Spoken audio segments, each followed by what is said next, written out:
Hi, everyone. Good afternoon, good evening to all my leader friends around the globe. Thank you, everybody, for joining today's conference, Infrastructure Leading Change. Infrastructure Leading Change is the World Woman Leading Change Inclusiveness. World Woman Leading Change was founded by 40 women, all women of the world, and uplifting the life with the positive environment, education, knowledge, and wisdom. Today is very special because this is our last infrastructure conference in 2020. And this has been an amazing year to us because despite the pandemic, we start our World Leadership Conference to spread positivity and light of love to the world. We've been very blessed and grateful that in 2020 we already achieved so far. Without this platform, we never know each other, and we never know that there are so much opportunity to explore, and we can support each other.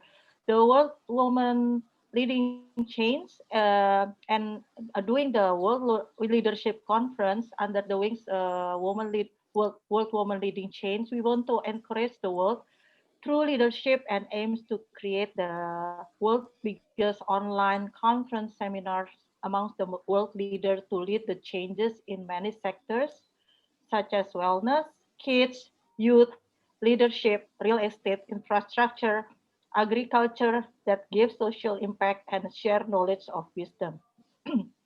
We are the most active organization in 2020, and we managed to conduct more than 275 conferences every day. You can follow and subscribe World Woman Leading Change in our Instagram, Facebook, and YouTube channel. Infrastructure Leading Change is one of the center.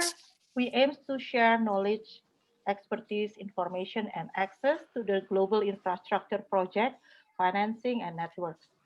We want to take the infrastructure to the next level, provide global collaboration. So the intention is to create an impact solution on everyone's life. Today, as usual, I will be hosting with my partner, President Rebecca Morudu, President of Infrastructure Leading Change Africa and owner of MGR3M Company. And today, actually, this is a very special day because today we have two honorable speakers, guest speakers, and also six speakers, which is represent from each of the different institutional and also will share their knowledge to us. Without further delay, I would like to welcome President Rebecca to introduce herself and acknowledge the other president today on board.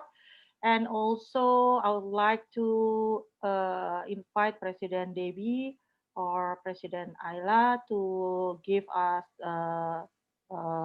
encouragement speech and also Okay, lead us on this. Over to you, President Rebecca. very much, President Dina. Good Yeah. afternoon and good evening, everyone, and good morning to Miss Sophie. Thank you very much for today's session.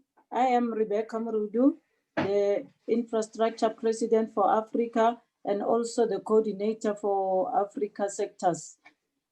Today, it's a special day for us as Africa leaders within the World Women Leading Change.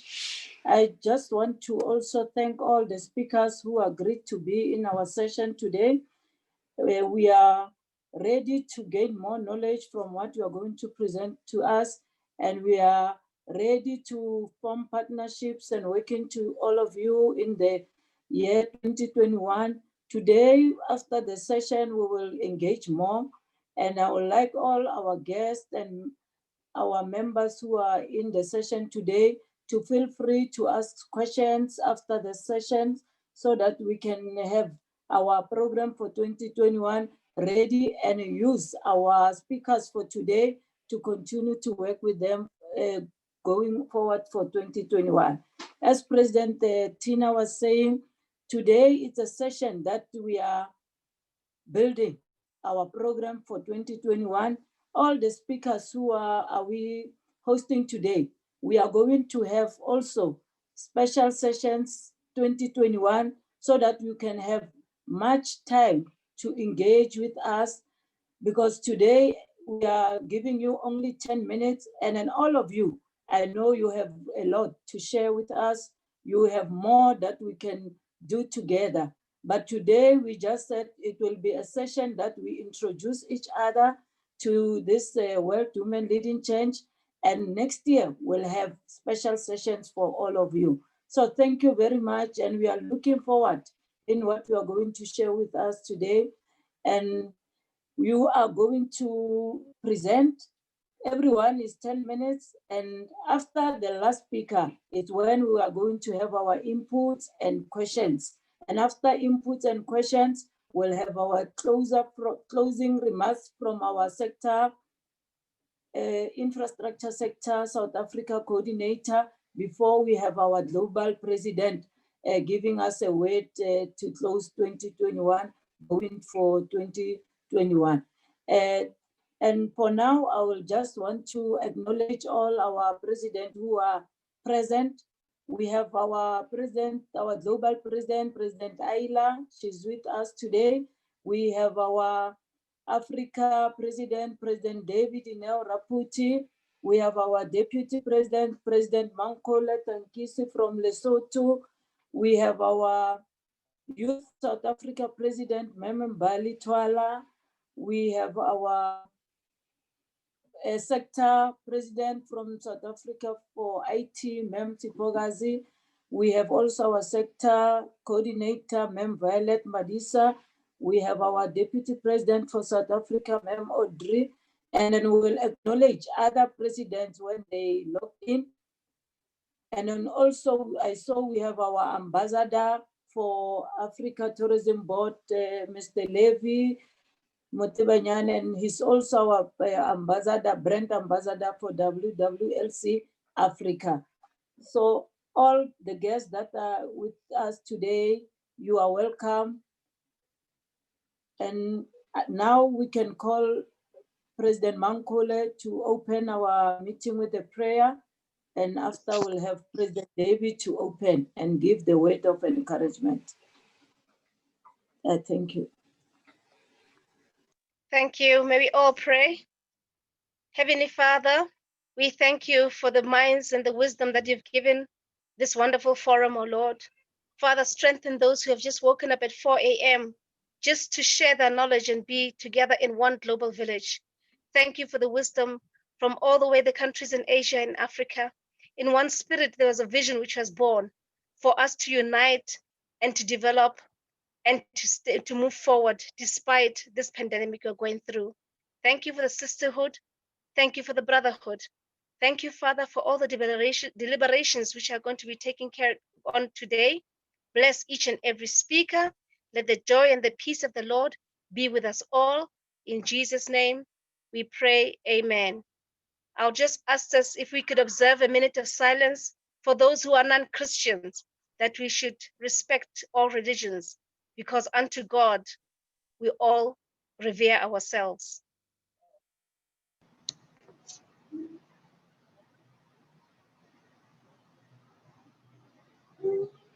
Amen. Thank you.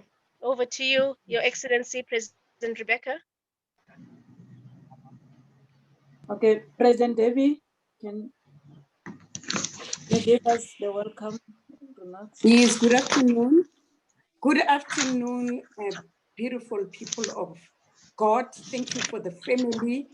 We are so delighted that today is our last day of infrastructure and leading change that is being led by President Rebecca and President Julastina. We really want to thank you for really sharing your talent and your skills and your expertise with us. You are really welcome in this family of World Women Leading Change. You know, it is so important when you ask a person that if they can be part of us without any hesitation, and they said, yes, we will be part of you. We really want to thank you for what God have bestowed in you, both bestowed talent, bestowed skills, bestowed experience, and you are not really hesitating to share that skills and experience with us. And I'm going to hand over to our president, the president of infrastructure here in Africa, President Rebecca. But I wanted to tell you that this World Women Leading Change, this having this kind of interaction, it was not going to be possible without the founder president, Ayla Al-Jufiri, Professor Princess President Ayla Al-Jufiri. I really want to say thank you and love and light from Debbie Dineo Raputi. I'm the princess here in South Africa. I thank you. Thank you very much, President Debbie. Let me also acknowledge President Chase from Namibia and also Princess Nikiwe. You are acknowledged. President Tina, we can continue. Okay, thank you very much, all my president here. We are so pleased to have all together with us today. I really appreciate your time of joining. Now we can start our session with inviting and welcoming our first guest, Mrs. Sophia Chan. Mrs. Sophia, how are you? Good, I'm great. Thank you so much. Good morning. Good morning. Yeah, I'm very early right here. I'm in US. Yeah, Guys, good afternoon. It's very honored to be invited to be in this Zoom meeting with all of you in this group of wonderful leading women and the men. Thank you so much, Rebecca. When Rebecca invited me to be the guest speaker, I spent a few days actually in the prayers and wondering what message shall I bring to this wonderful group of people who is leading to change the world. After I prayed it for a few days, I decided I'd like to get to know you more, but at the same time, I probably need to introduce myself first. So I'd like to share a little story of having hope in business and also let you get to know more about myself. I think in 2020 is a very strange year. Many things changing in the world. Many business got shaken down, but also there's many new business actually got developed. Some people actually making great transition in the situation, but there is some business did not actually get, unfortunately, did not get to sustain. During that time, I believe everybody all have to be very creative every single day to be able to cultivate with what we need to be handled in the situation putting in front of us. During that 1 year or even a little bit longer than 1 year during the pandemic situation, I personally, including my company, one thing I learned a big time is to love and support each other. That is something really does not exist in, it does exist, but does not exist in the level we try to cooperate each other today to sustain, because we almost need each other right now to have bridge from each other to be able to create and survive through this pandemic situation. Okay, so now I feel I need to introduce myself a little bit. My name is Sophia Chen. So you can tell I'm an Asian. I look nothing like any of you. I'm an Asian American. I am a former CEO of STO Diamond Company, also a designer in the One Fine Jewelry Company. I'm the founder of One Heart Diamond Engagement Ring.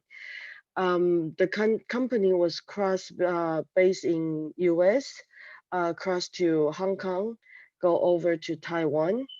We have a few other bases in different countries, just cooperating with other people. But beside this, all these fancy titles, believe or not, I have one job is even more noble than that. I'm a single mother. I believe many of you, or maybe some of you, are agree with me how noble that job is when God gave us a job as a single mother. It's Yes, I bigger than agree running a with you. company. That's what the world leading women do nowadays, doing multiple jobs. Okay, in diamond business is a male dominatory industry. In this industry, it's a very ancient industry. So we work together as a team, but at the same time, we work separately to perform our ability to sustain our position and our um, position in the situation in the group or even in the position in the world, and also to maintain the profit. In this industry, I often feel very alone and sometimes feel isolated being a woman, or sometimes even powerless being a woman in the male dominatory industry. Even though after many years, the company already becomes successful, um, the position is very secure, well respected, but that feeling will somehow still stay with me as a woman. Because, I'm young and I'm Asian and different culture. It was dominatory with Jewish male dominatory, some of them Middle Eastern, some Indians. You hardly find a woman, single female solo owner in the industry. So when you tell me about your group as a woman leading group, that really um, bring me interest. I would like to hang around with all of you. So, but one day I came across a book, and this book bring me so much hope and understanding in the business and a large group of supportive friends. I guess many of you already know what book this is. This book is called Bible. This book is called Bible. It changed my life. And the amazing part is one day I come across the Proverbs 31:10. I guess you guys have, whoever have Bible can read that yourself. It actually revealed it to me how God actually looking at the woman. And in God's perspective about woman, this woman is a good woman. It was actually describing a good wife. A good woman has ability to do so much. So much. She had the ability to create merchants. She have a she can create profit from making garments and then use the money to create a vineyard. But the most important, she actually speaking wisdom. She's speaking wisdom and have a knowledge about kindness. Not only being successful, but also willing to leading her hands to the poor people, leading hands to people who's in need. I think this is very important. After I encounter with these informations, I start creating the working environment that is trustworthy. Because in business, sometimes we kind of try to get the best profit or best benefit for our company. People very easily tend to lose other people's benefit in our calculations. So I decided to create a working environment that is trustworthy, people feeling homey when they're working with us. And also, especially in the business deal, I always think about how to benefit each other instead of just my own company's profit and survival, and also how to have a very fair trade. To create a win-win situation in every party, whoever is involved. And also when we conducting in the such deal with a pure heart and pure business attitude, that actually bring my company expanded to become very far. During that time, because I started early with that gratitude, that time people still in very good situation, big company making big money. That was about 15 years ago, not in the pandemic situation. So during that time, there's some companies, some money-driven company, is most large company in that time. They actually putting a lot of pressures onto us because I was a small company in that time, and even try to take advantage of our pure hard behavior. They even wondering why am I insane, like crazy? Why I share that kind of profit with other parties? But believe it or not, after all these years, especially during those pandemic time, I am a few company that is survived with a full house of loyal clients and full house of suppliers. Because during those unstable year, which is top about past 2 years when the pandemic is still hitting, our stock is going crazy, the whole living environment is changing, the mining industry is changing because the oil prices, everything is affecting back and forth. We're still waiting for the cure for our COVID-19. The whole world is kind of going in the panic mode, is in fear. A trustworthy home warming type of company running by a woman become extremely valuable for them. It actually provided almost like a life-saving shelter type of idea for those people in the same industry with us, because we deal with the much larger items and we deal with the high-ticket items. So when people are panicking, they need to start looking for the people who they can work with.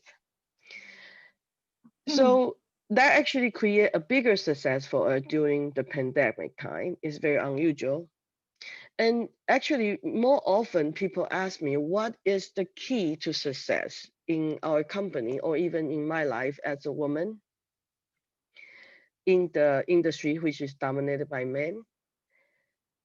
You believe or not, the truth of success is the prayer. The prayer, cooperation with God. And very carefully select what kind of working partner we are working with, because the unity is very important among us to create better value. And the love for all humankind. Actually, my personally belief and my experience in the industry, but doesn't matter what we are running, doesn't matter what kind of industry we are getting involved with. The business is building on the base of improving environmental, improving the lifestyle of all humankind, or a creation for beneficial to next generations.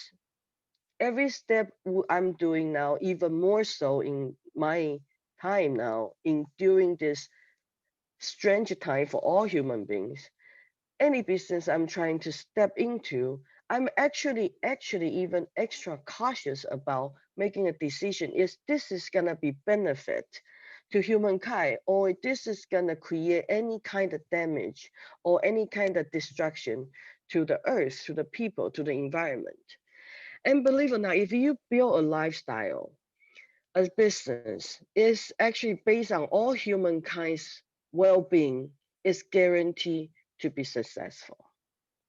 And that's how I find hope during this pandemic time. Often have this wonderful feeling from the people around me and then coming with a prayer. Along with the world changing, if our goal is to change the world, the only way to change the world, I personally believe, is coming with love. And I believe many of you already have those world-changing ability in your heart.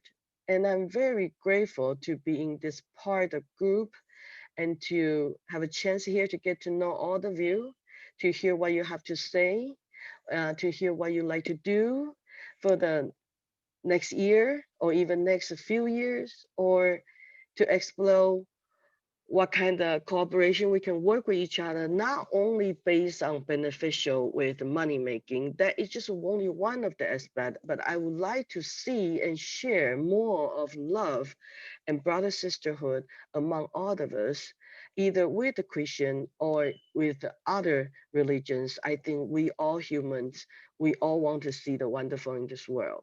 So the group of world leading people, now I believe everybody not only become more creative in the situation, but also be more aware in our core value system to make the right judgment, to be able to resist something is not working right, but at the same time select the right directions. So thank you very much to have me on board. I'm looking for you to get to know you more. Thank you. Thank you very much, Sophia. It's so powerful, and I'm so thankful that we have chance to know you here. Without Thank you. without this platform, we never know each other. And welcome to the big family of WWLC. For sure, we are here to support each other, and of course, I'm so agree with you. Without any love, and also we have to put God in everything that we do. Move forward. So thank you very much for your time. We will contact you. Of course, we will further giving you the information about our activity, and also we definitely will invite you to our next session in 2021. Okay. Thank you Thank very you very much. much. Thank you very much. And next, we are going to invite our second speaker, Mrs. Uh, sorry, is it here? Yes, she's in. Okay. Sorry.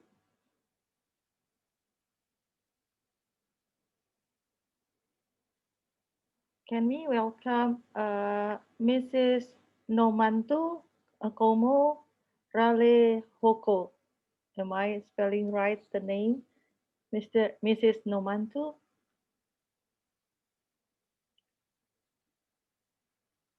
Hello? Mrs. Nomantu?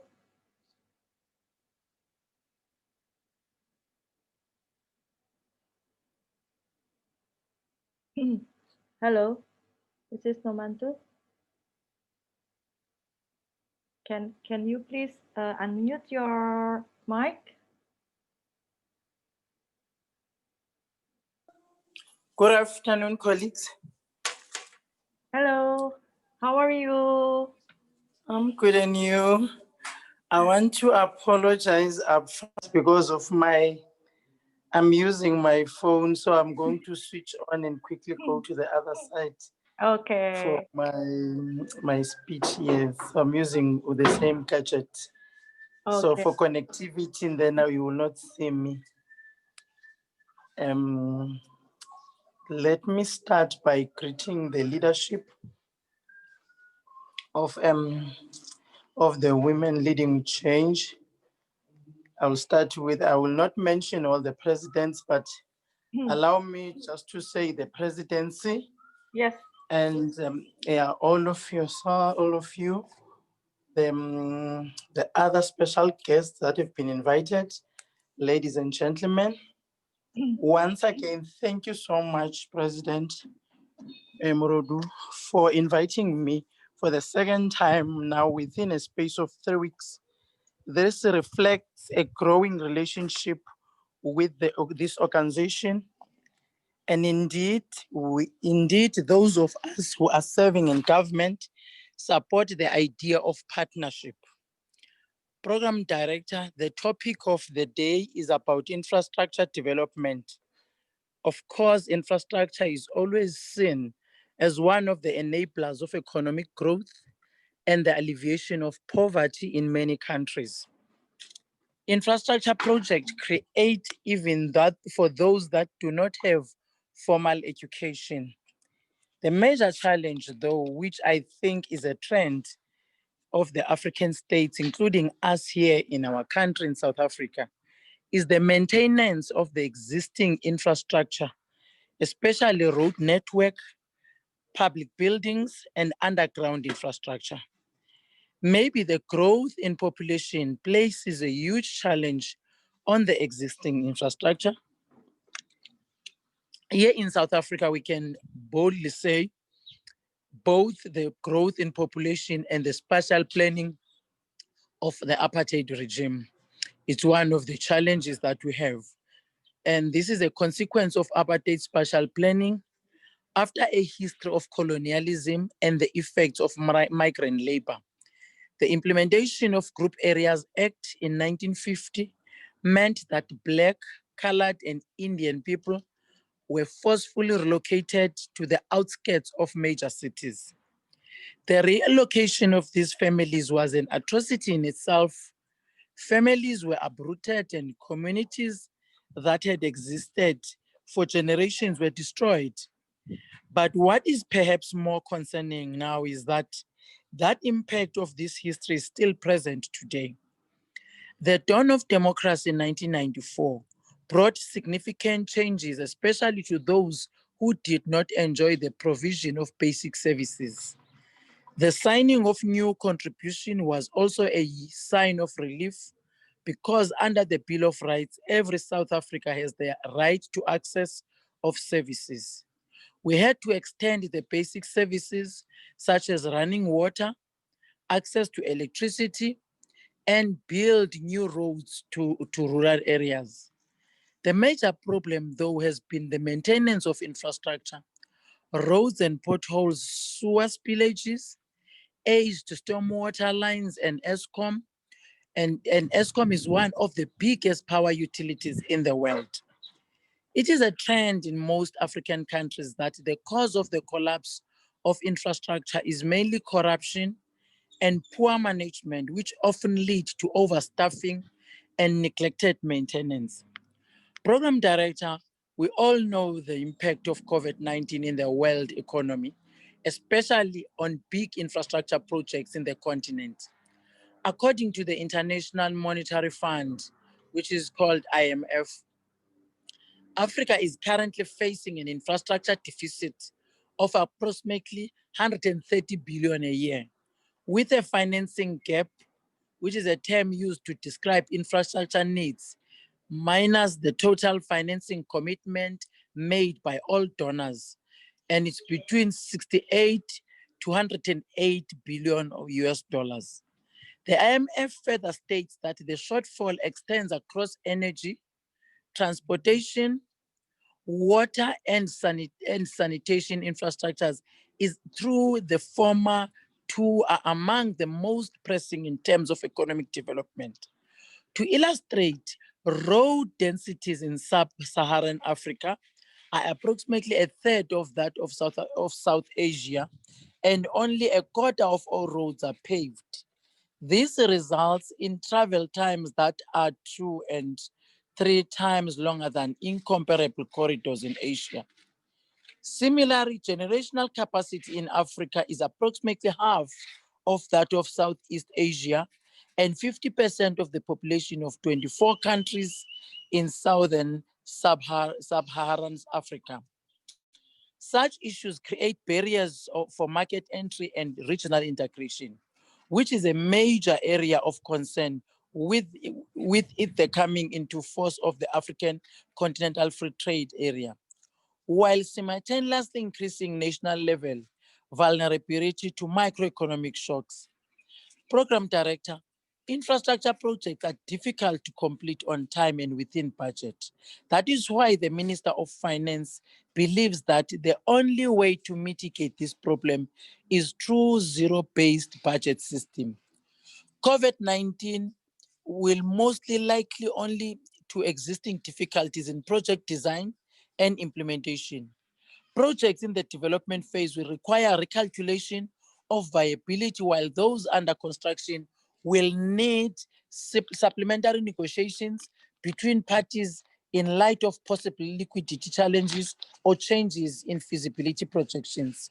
For instance, in Kenya, input costs have risen between 5% and 10% since the start of the crisis, and the Chinese contractor that operates the country's standard gauge railway recently flagged 4013 Kenyans and 471 Chinese nationals, and another Kenyan mega project that cost 3.1 billion. It's Lamu Port and is continuing as planned despite the strict epidemic controls at the work site. Ethiopia has thus far spared the worst of COVID-19 pandemic. National development projects, including a project that worth 4.8 billion, which is Grand Ethiopian Renaissance Dam, remain on course. However, the European government has had significant difficulties servicing its debt over the last several years, and has sought to renegotiate the payment schedule for the Addis Ababa Railway, which is Addis Ababa Railway Sebata Miesto Dlala Road project, and interest payments on the Chinese debt. These issues have led to lack of funding for small-scale projects, for example. The construction of an electrified railway between Awasha and Hara-Gebeya was delayed throughout 2019. And China accounts for nearly half of Ethiopia's external debt, has thus far sought to accommodate countries during the pandemic and committed to spending both principal repayments and interest payments on a number of loans until end of 2020. In West Africa, Nigeria has a project which amounts 1.5 billion rail line linking Lagos to Imbada, and is facing delays due to COVID-19. The line, which is being built by the Chinese Civil Engineering Construction Corporation, was supposed to be completed by May 2020. Nigeria's economy has been badly affected by the pandemic, and the spending cuts are likely, with the government moving to offset the effects of the oil price collapse. A similar situation faces Ghana, where the government's plan to augment the country's infrastructure with an amount of 2 billion. Its Sino-Hydro deal, and will be negatively impacted by COVID-19 too. It has already. And one bright spot in that long-term project, like the Abidjan-Lagos road corridor, remain in the planning formulation stages, and the AFDB recently released approximately 13 million to complete needed feasibility studies. Even here in South Africa, we did not survive the impact of pandemic. There is so much reprioritization we needed to do as a response to this reality and the future that is making post-COVID. For instance, the immediate and urgent priority was to look at the infrastructure build program and as a means to reignite the economy, create jobs, support the SMMEs, particularly in the townships and in the informal economy. On the other hand, we did this review in order to revitalize social and community infrastructure to comply with social distancing, water and sanitation, decongest public transport system, expanded classrooms, deploy ICT efficacy to reduce human contact at service delivery points in government buildings, spatial reconfiguration to densify informal settlements.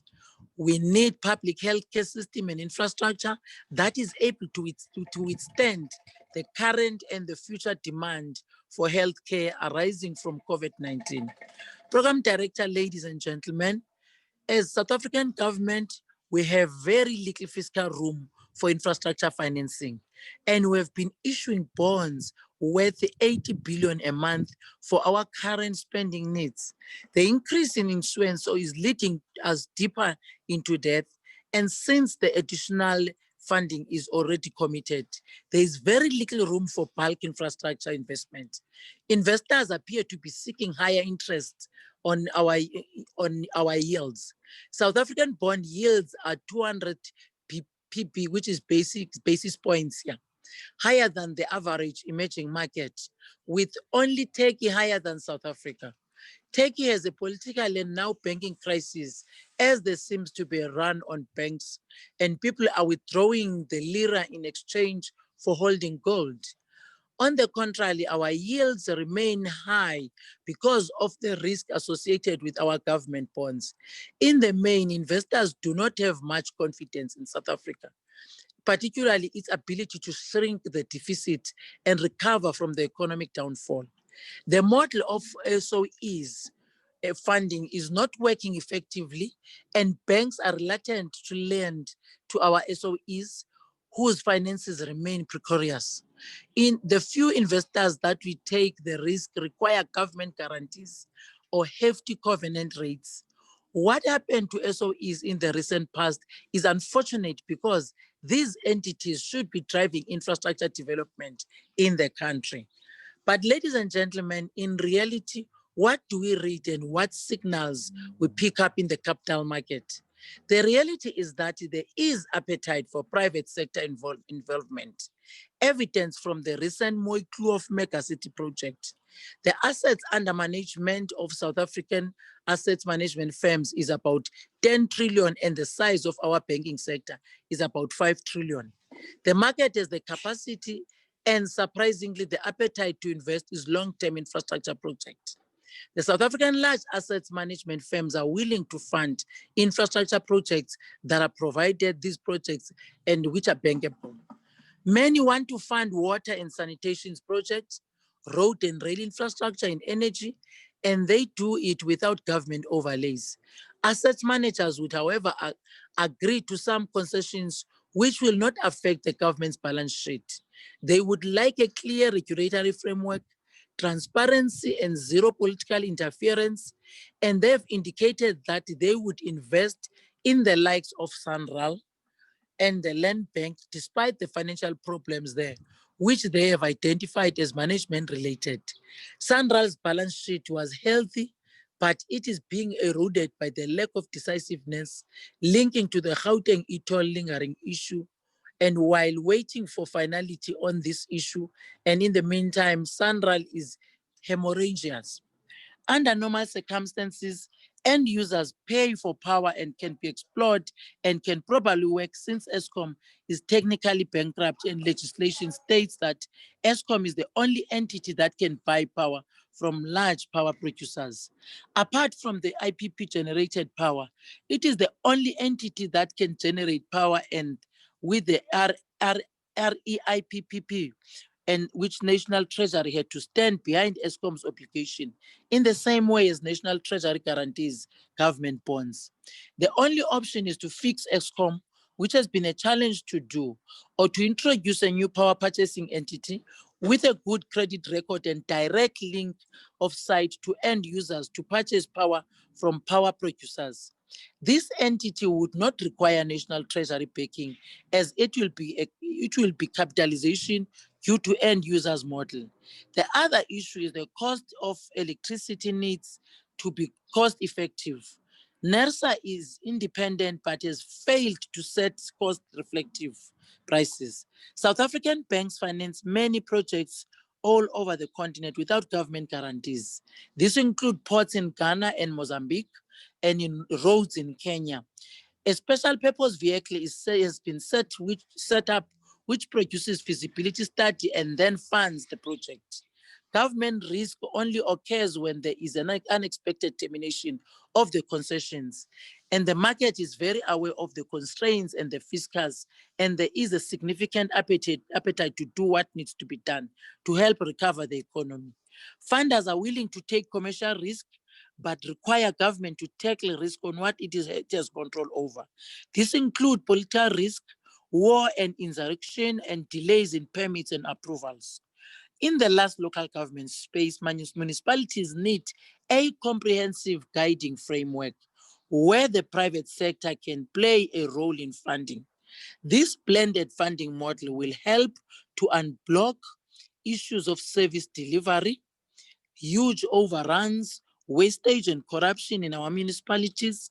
The private sector can also assist with providing technical assistance in these projects.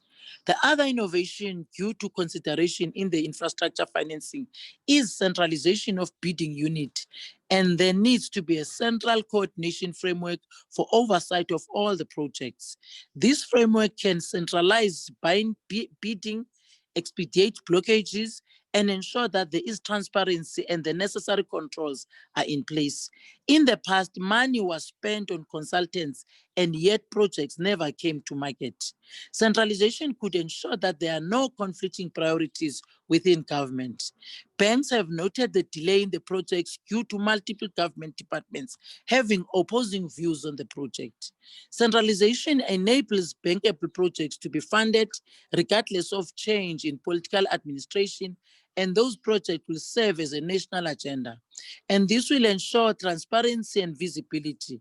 This model will attract funding for international investors as well.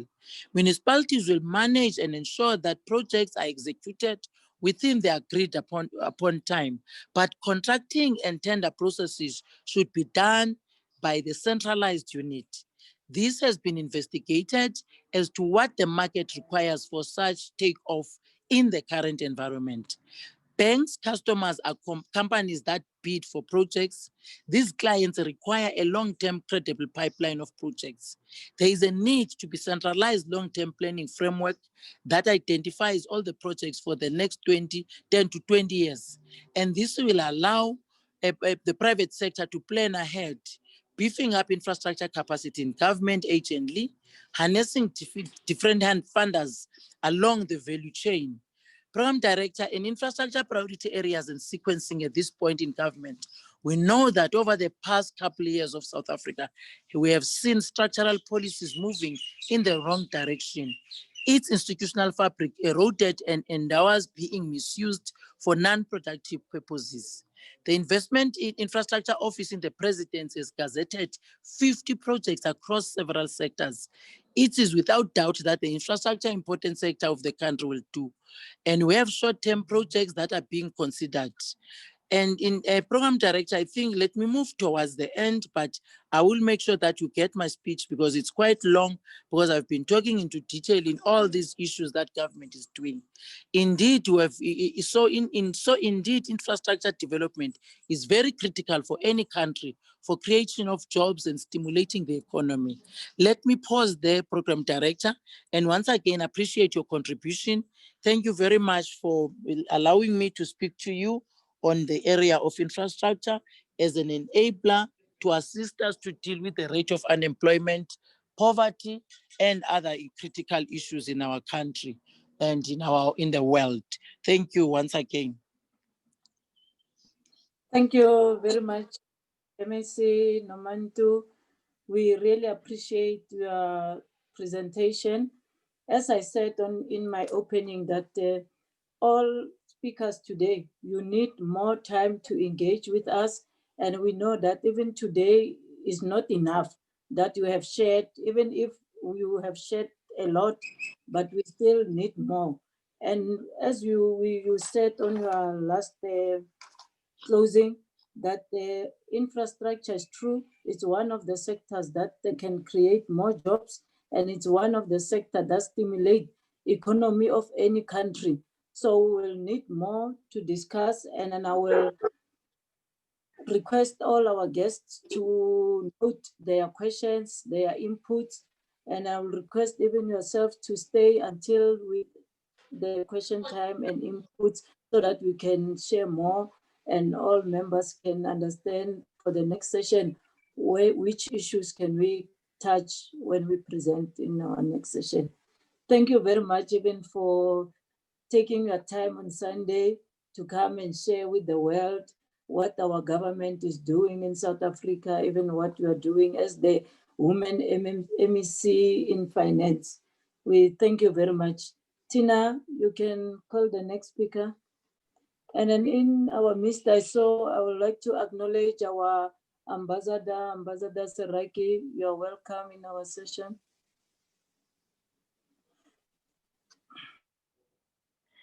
Thank you very much for the excellent sharing from Mrs. Nomandu. For sure, we will engage you more in our further session. Now we going to move to our next speaker, Professor Sindile Mubani, the Associate Professor specializing in Information and Communication Access and Disability Research in Higher Education, Deputy Director for Disability Unit, UNISA Women's Forum. Please welcome Ms. Professor Sindile.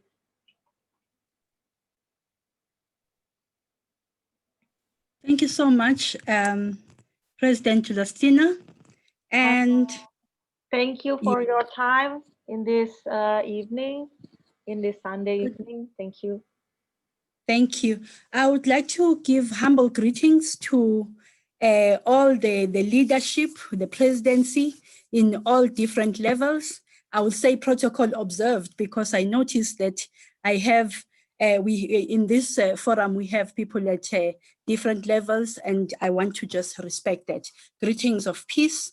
I've been requested to talk to you about e-infrastructure development as an enhancer and enabler of lasting and sustainable businesses in Africa. I thought I would talk, but because the previous speaker was talking, let me use a presentation instead, just so that at least you have a bit of something to use, to look at. Let me share my screen.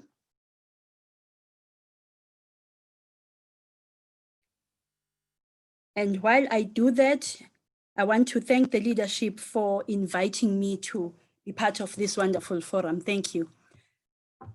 So, does it show? Yes, we can see it Okay, clearly. thank you. Okay. So we can move. Thank you. So I looked at what e-infrastructure is, and it's meant to conduct business through internet, not only buying and selling, also servicing customers and collaborating with business partners. Also involves creation and maintenance of processes and tools that allow organizations to use internet-based technologies and infrastructure, both internally and externally, to conduct day-to-day business process operations. Then again, it's meant to communicate and perhaps transact, buying and selling with customers, suppliers, and business partners. We'll just run through it and then we'll understand where it actually becomes important for the sake of development.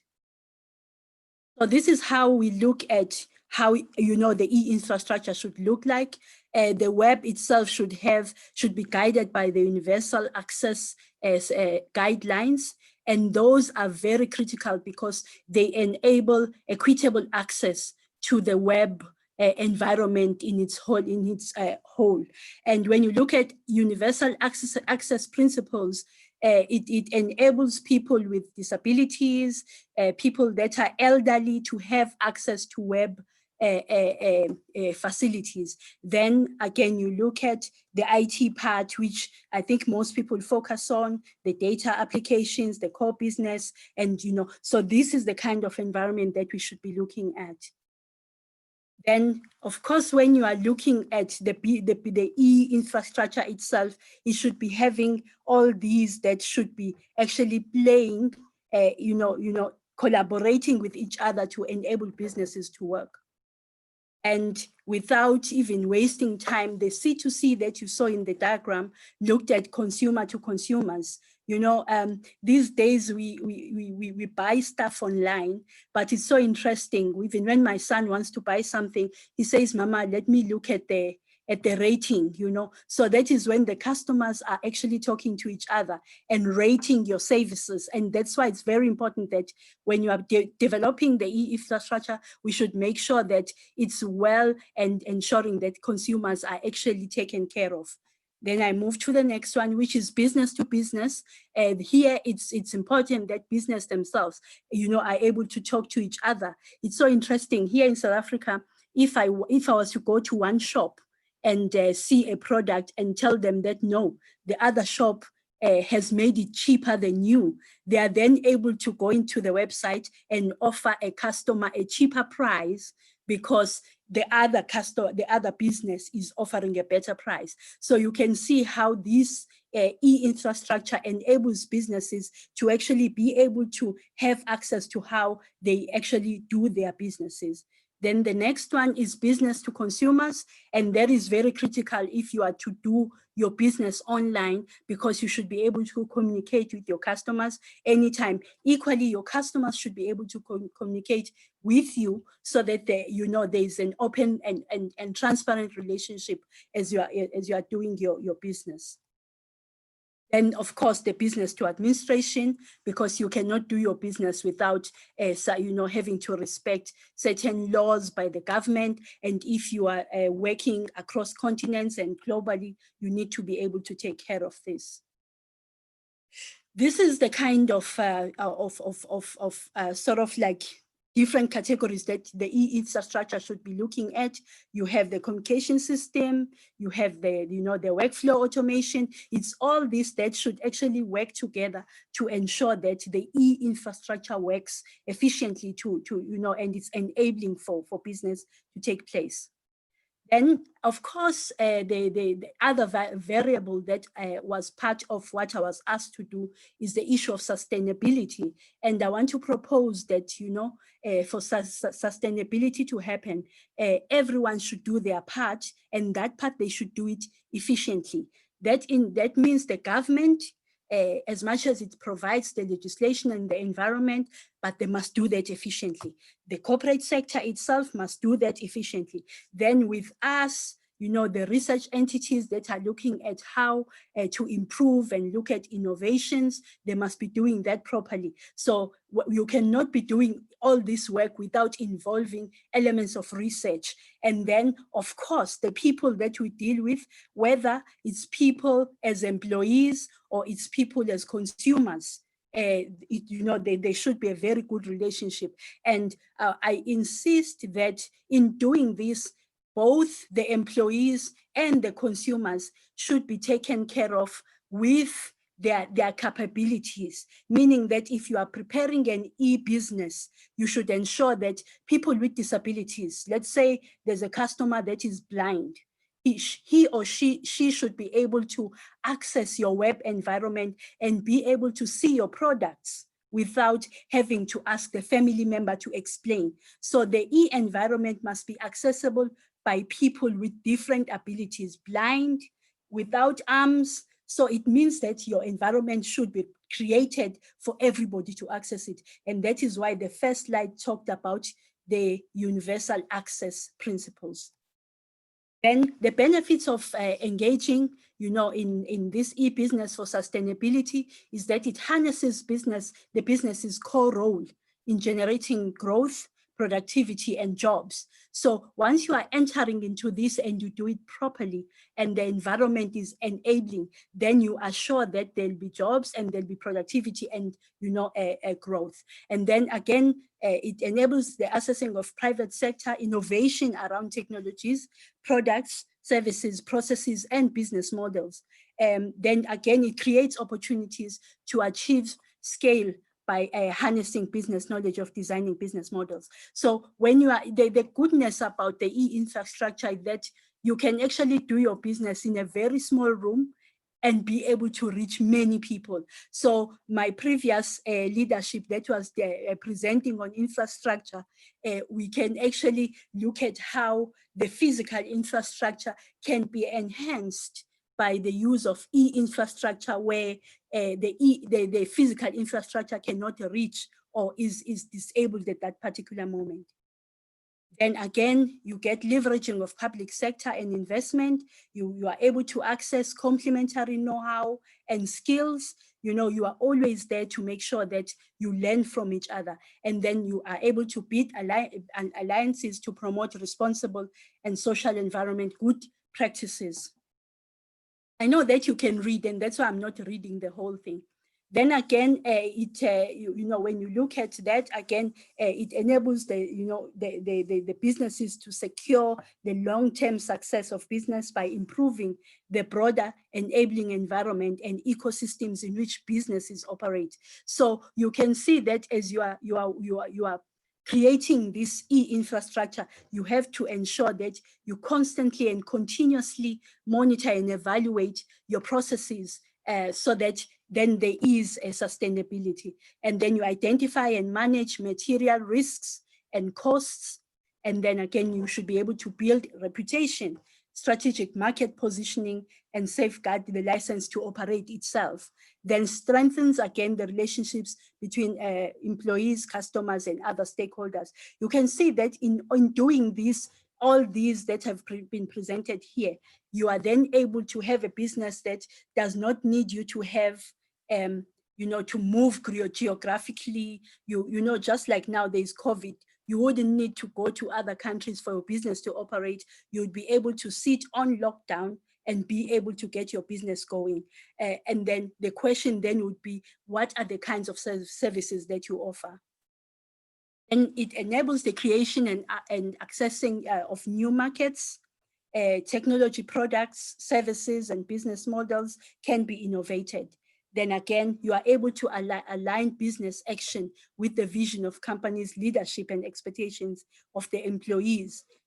Then lastly, I would say, call for joint action, because the interesting thing about the e-infrastructure is that it cannot work unless the government and all other partners work together, because the infrastructure needs to be built and there is no need for you to work, if I can say, in isolation. Because, like, for example, if I have access to a good network, surely the next person, as Africans, we are guided by Ubuntu.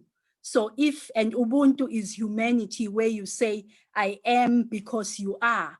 So the development of the infrastructure should not be certain people that want to have a best infrastructure than the others, but we should be thinking in terms of how do we ensure that we develop an infrastructure that's going to benefit all of us as Africans, as a globe, so that we are then able to be sustainable.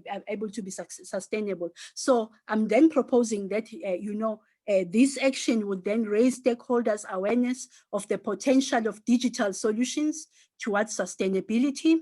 And then it will create a market environment that works towards realizing sustainability, then foster, again, cross-industry collaboration and partnerships. You remember when I talked about Ubuntu and the culture of sharing, then you are able to do that. And then you'll be able to adapt business models to low-income customers and also new business people that might want to learn how to do the business. And then it addresses the concerns about digital solutions and the social impact of those particular solutions. Then again, to the policymakers, there's improvement in the ease of doing business and raise digital literacy rates through, different forms of education. And then the business now to other industries, there's collaboration to support, the conversion of international standards. Then to the research entities and knowledge generation entities, it enables them then to develop new innovation projects that harness the potential of digital solutions. So you can see that if we work together, we are then able to have a strong e-infrastructure that can enable us to have a sustainable life. Then lastly, I would say that, just like the SDGs call for leaving no one behind, when we are thinking of e-infrastructure, we should be thinking in terms of, I don't want my company to succeed, or I don't want my society to succeed, and then the next society is not succeeding. Because by doing that, you are leaving others behind. And believe me, that is what leads to poverty. It leads to crime, because people are trying to get what the others, what they do not have from the other people. I thank you so much. Thank you very much, Professor Sindile, for your excellent presentation on the e-infrastructure for sustainability and also for the better living for everyone. So I would like to ask Professor to keep in this conference, because we might open for a question and also comment after the speakers giving the presentation. So now we're going to move to the next speaker. Our next speaker is from India, Mr. Sivanantan Muthuswamy, the CEO of CIG India Limited and the CEO of CIG Africa Limited. Thank you very much. Hello, hi. Mr. Muthuswamy. Yeah. Am I audible?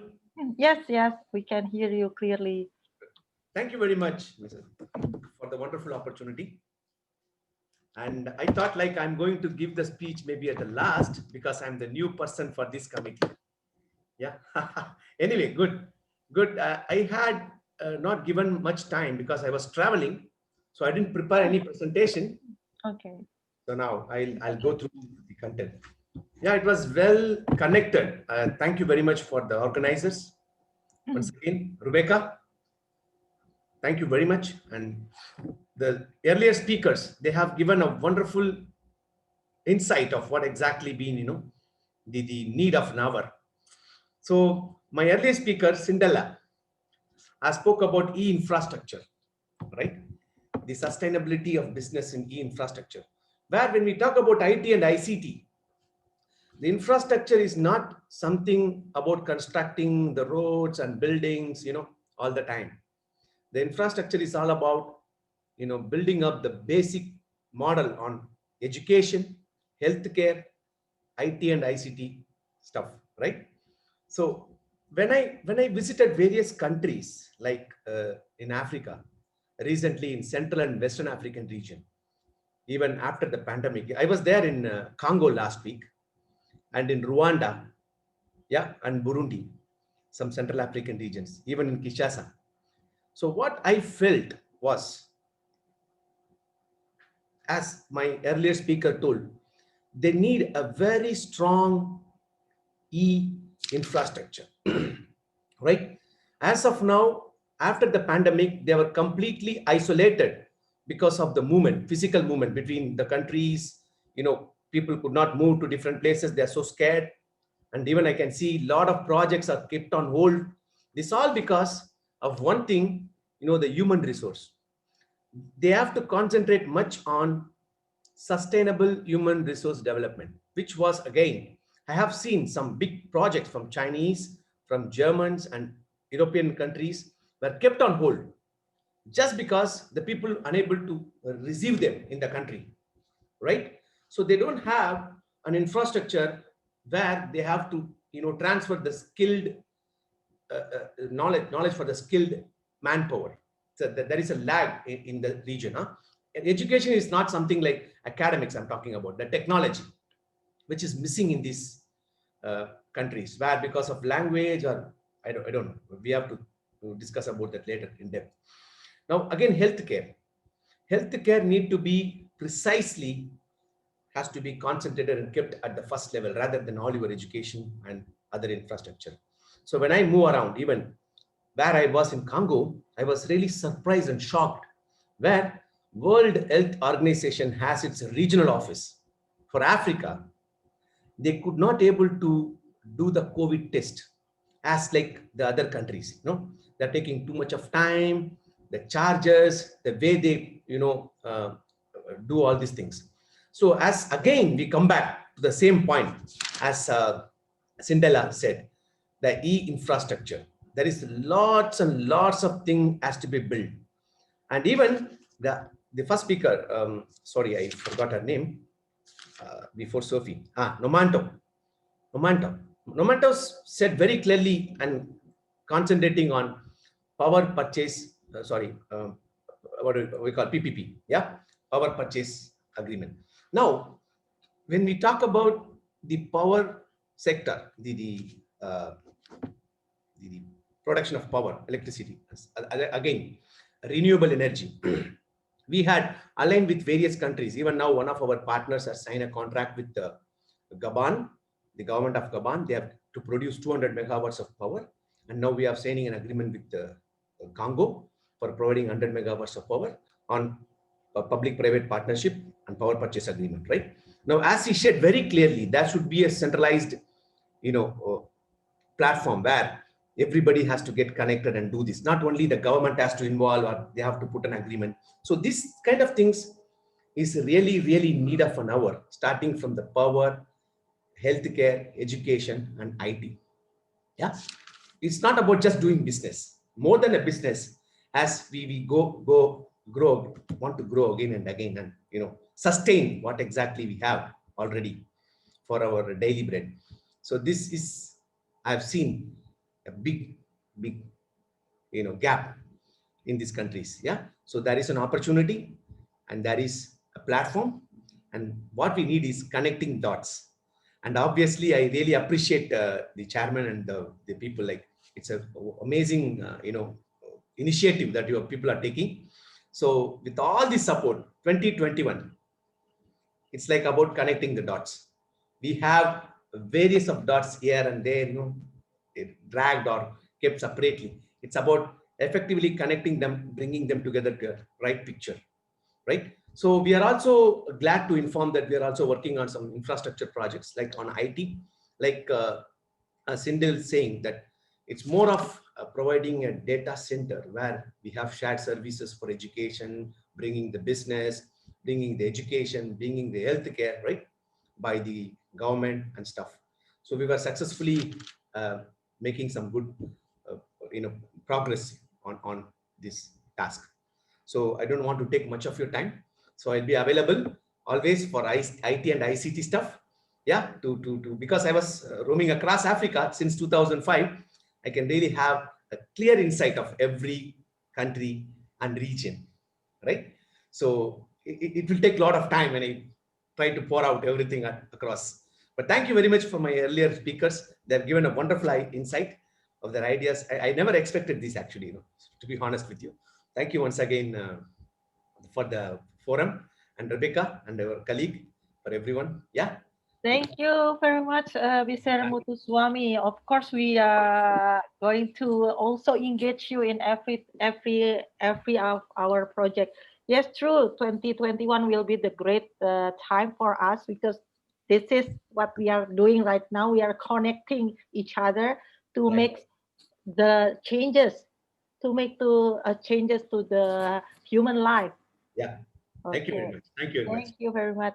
So we are going to welcome our next speaker. Our next speaker will be Mrs. Melanie van Eck, the Strategic Support Executive at Housing Development Agency. Please welcome Mrs. Melanie van Eck. Oh, thank you so much. Good afternoon to all of the esteemed guests and our chairperson. Thank you for the opportunity to actually present to this forum. It's really an honor to be part of such wonderful minds in the globe and speaking about women leading change. I wanted to flight my presentation if possible, because I've also, like our the previous speaker, made a presentation for colleagues that I can share. If you can just give me 2 minutes, I would like to share that presentation. Can I do it from here? Okay.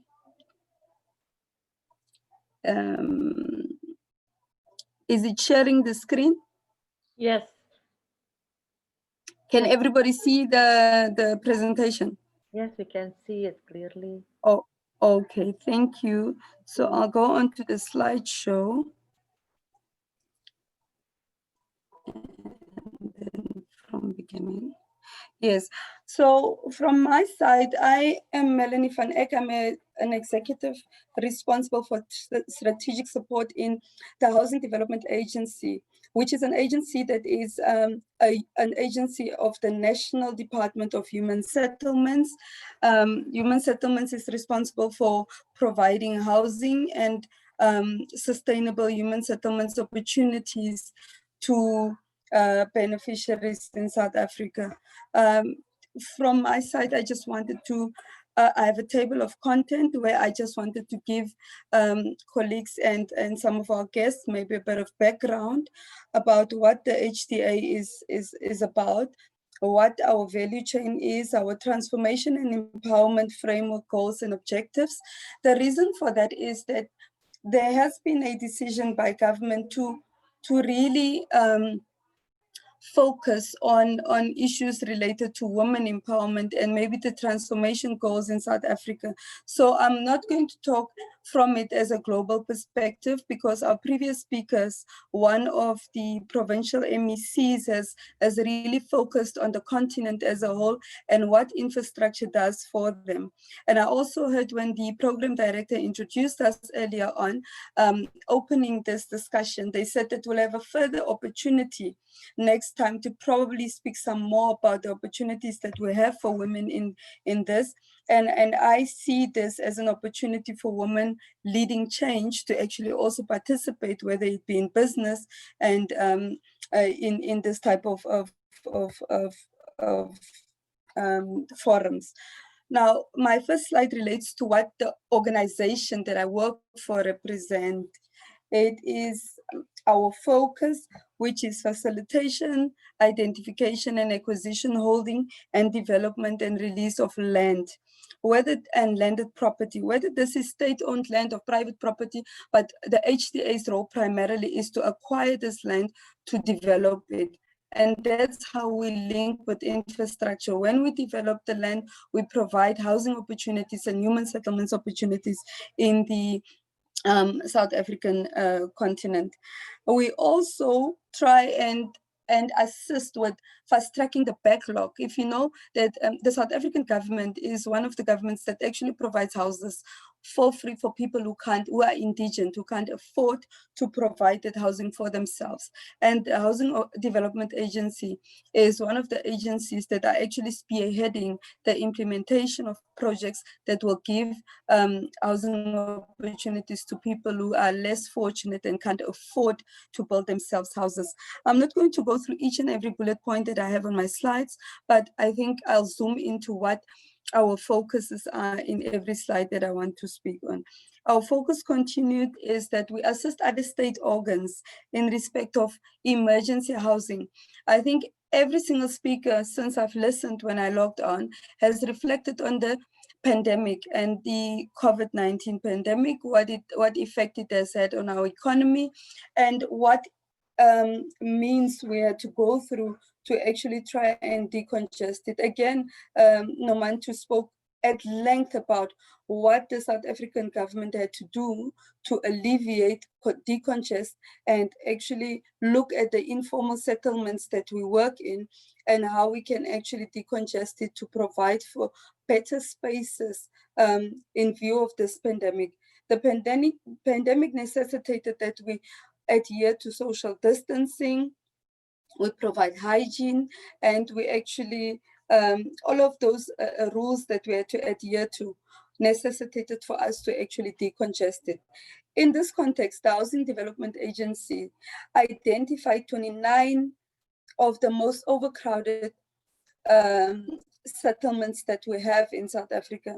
And having done so, we then tried to start a program where we decongest it. And that's where we came with the concept of temporary residential units. It's not foreign to what we do, because in cases of other emergencies, we do provide temporary shelters to people who are who gets their houses burned due to fire, flood victims, and so on. So when the pandemic hit the South African shores and we had to go into lockdown, government also said that let's refocus ourselves and try and get a bit of a budget to focus on decongesting overcrowded settlements. This slide actually focuses a lot on the Hda value chain, what we do holistically. So we conceptualize development planning and budgeting. What we do with the identification of land is that we actually look at, when we get land, is it developable? Do some studies on it and then prepare it for infrastructure development, whether it is only human settlements or other activities that we need to take care of, but we start with the identification of land. We do land acquisition and preparation and detailed planning and designs. So we use a lot of engineering services as well in the HDA in order for us to achieve what we needed to do. Ultimately, when we've constructed and we release these properties, we also do property and urban management in the country itself. I think on this slide, we've just gone a bit broader into what the human settlements value chain is. When we talk to women, more often than not, the reason why we elaborate on the professional services that we are able to get from them is because we want to open up opportunities for women to participate in business and in the infrastructure development value chain. And that for us helps because we have a targeted approach, and predominantly the infrastructure space has been dominated by men, and we are trying to give women an opportunity to actually participate in that. I have included a slide on the transformation and empowerment goals of the HDA, which are achieved through the following pillars. We are creating opportunities, as I said earlier on, and we remove barriers for economic participation. I'm sure most of the people that are participating here knows where we come from as a country and why we actually have to have a focused approach of economic empowerment. We develop and conclude strategic partnerships. MEC Nomantu had earlier on managed to mention a project called Moikloof, which was conceptualized by a partnership between private sector and ourselves, the Human Settlements Department, and it was actually spearheaded by the HDA as well. We talk about transforming the human settlements value chain of material suppliers. We've also done studies in the field of material suppliers, seeing that everything that we do in our environment, if you don't look at what the contribution of material supply is in the environment, you would then be able to get people to participate in that environment as well. We develop and implement enterprise development programs in our organization as well. These are basically targeted programs that we run. Consegui, mas as imagens não estão. Somebody was speaking. Can you hear me still? Yeah, no, there's Galaxy X. Can you mute your mic? The person who's using Galaxy's phone. Yes, it's already. Oh, okay. So, what the HDA was presenting to this forum is also strategic initiatives, the current and proposed opportunities that we have. We spoke about the Moikloof development, which will yield about 50,000 housing opportunities. And in that value chain, you can see that people can participate in material supply, in the construction value chain, in the professional services value chain, where we talk about engineers, artisans, we talk about people in the legal fraternity that can actually play a role. We have a few projects that I've listed that are actually targeted in the HDA to achieve what we call our transformation goals and our empowerment goals. These projects I have mentioned, I know some of the participants would not be very familiar with, but in the South African context, some of the participants who are from our side would know what I'm talking about. I then wanted to just depict some of the architectural impressions of the projects that we have. And this is one of it, Savannah City, opportunities that we are giving to women in particular to construct. And this is something that we're doing with a women-owned entity. And I'm very proud to say that it is at these conceptual stages. This is an architectural impression, but it is within an existing development and would be able to provide opportunities for housing for the residents that are residing in overcrowded settlements. I then have a second project that we have done through alternative building technologies, which is a project that is still unfolding. We're also doing this with a women-owned entity, and we're busy trying to really move in relation to that. Then I've got layout plans of other projects. I'm not going to go through each and every one of the projects that we are talking about.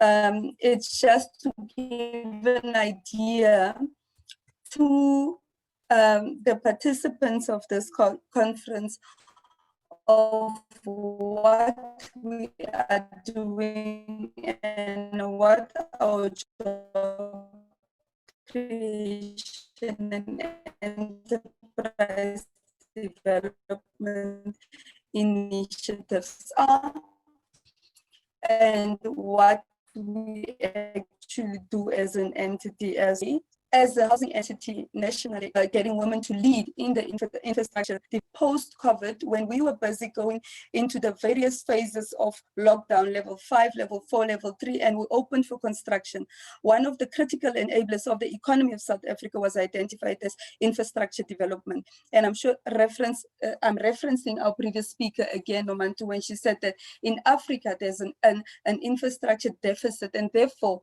if you want to stimulate the economy, you start there, and you then are able to create jobs and opportunities for people to economically contribute towards economic development post-COVID. So we are here as the HDA, and we are building a better Africa, and we are willing to work with women that are around the globe that will lead in the change for infrastructure development. Thank you so much for the opportunity once more, Program Director, and thank you for the people that invited me to come and share with you what we do in the HDA.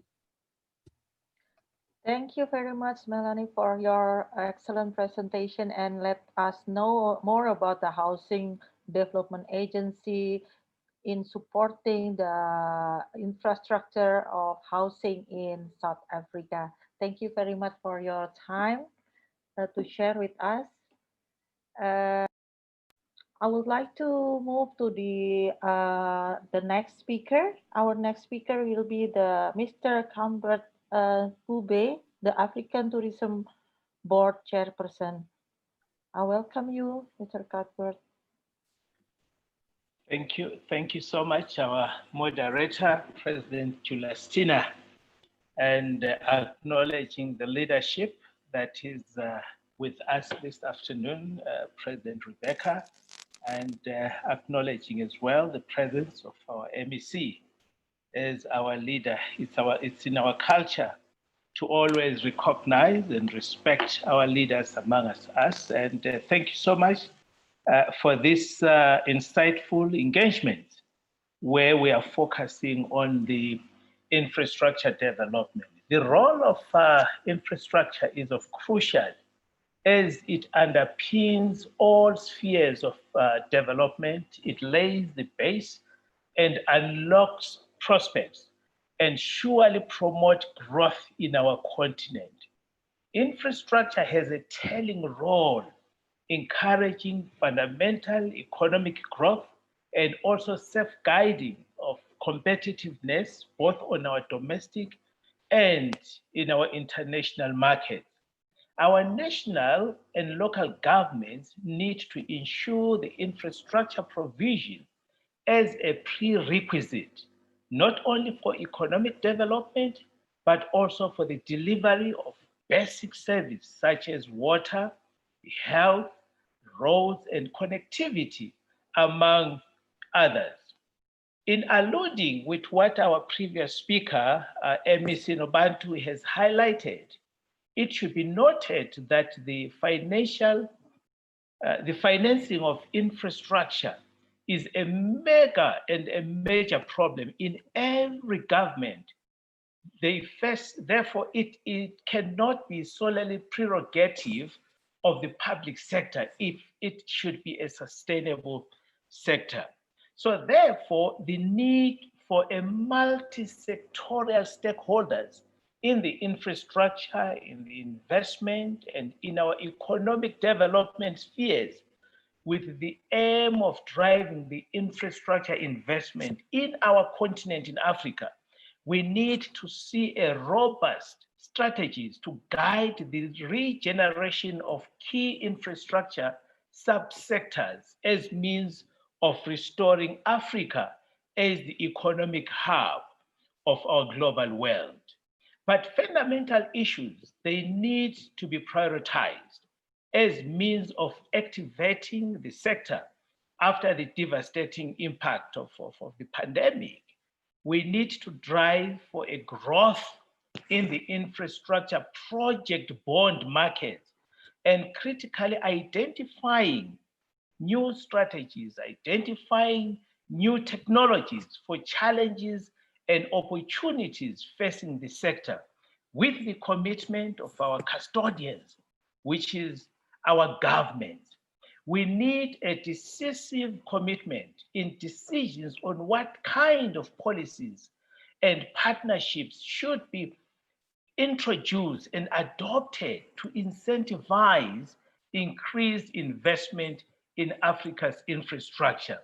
With an open mind, of course, learning some global practices and partnership strategies and policy updates, but should be transformed and translated to our own continental needs. Therefore, it needs to necessitate for a creation of an intelligent hub among policymakers, among business leaders and all stakeholders to forge new partnerships and gain competitive advantages.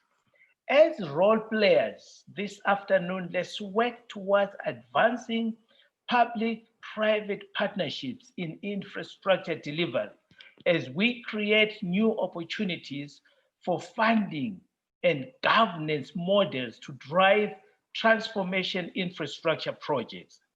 And by the way, infrastructure development, it is the key contributor towards a sustainable growth factors in our tourism industry, which I subscribe to. And it is an economic development tool towards economic recovery in Africa. So tourism's catalytic effect on the continental economy in its multi-sectoral nature is a reason for its complexity, as tourism depends for its success on numerous actors, both in our domestic and in our international community. In brackets, proper infrastructure dependence. We're looking at the rail, we're looking at the roads, we're looking at our accommodation facilities, we are looking at our health facilities, connectivity facilities. These are key components towards a sustainable tourism economy. We really encourage member states to address issues of political support and capacity building for tourism, to appreciate and understand the vital role played by the private sector and the need for governments to create an enabling environment for investment, as well to provide supportive infrastructure for investment. After lockdowns, the need is urgent for Africa. As we are activating our economies, we need to address the poor connectivity within member states and regions, and the need to improve our roads internally, all value chain in infrastructure development, whether through private sector entrepreneurship or governmental investments, or preferable, a combination of both the public and the private sector that will make it more achievable. So tourism, as I am so much passionate with tourism, energizes economies and is the only sector that fuels the economic transformation of our continent.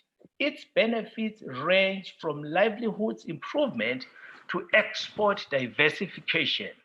The infrastructure development being the pillar towards a resilient economic sector in addressing the constraints to the growing of economies in the continent. We need to intensify the inclusion of all stakeholders. As we need to intensify the inclusion of all stakeholders, we are looking at 2021.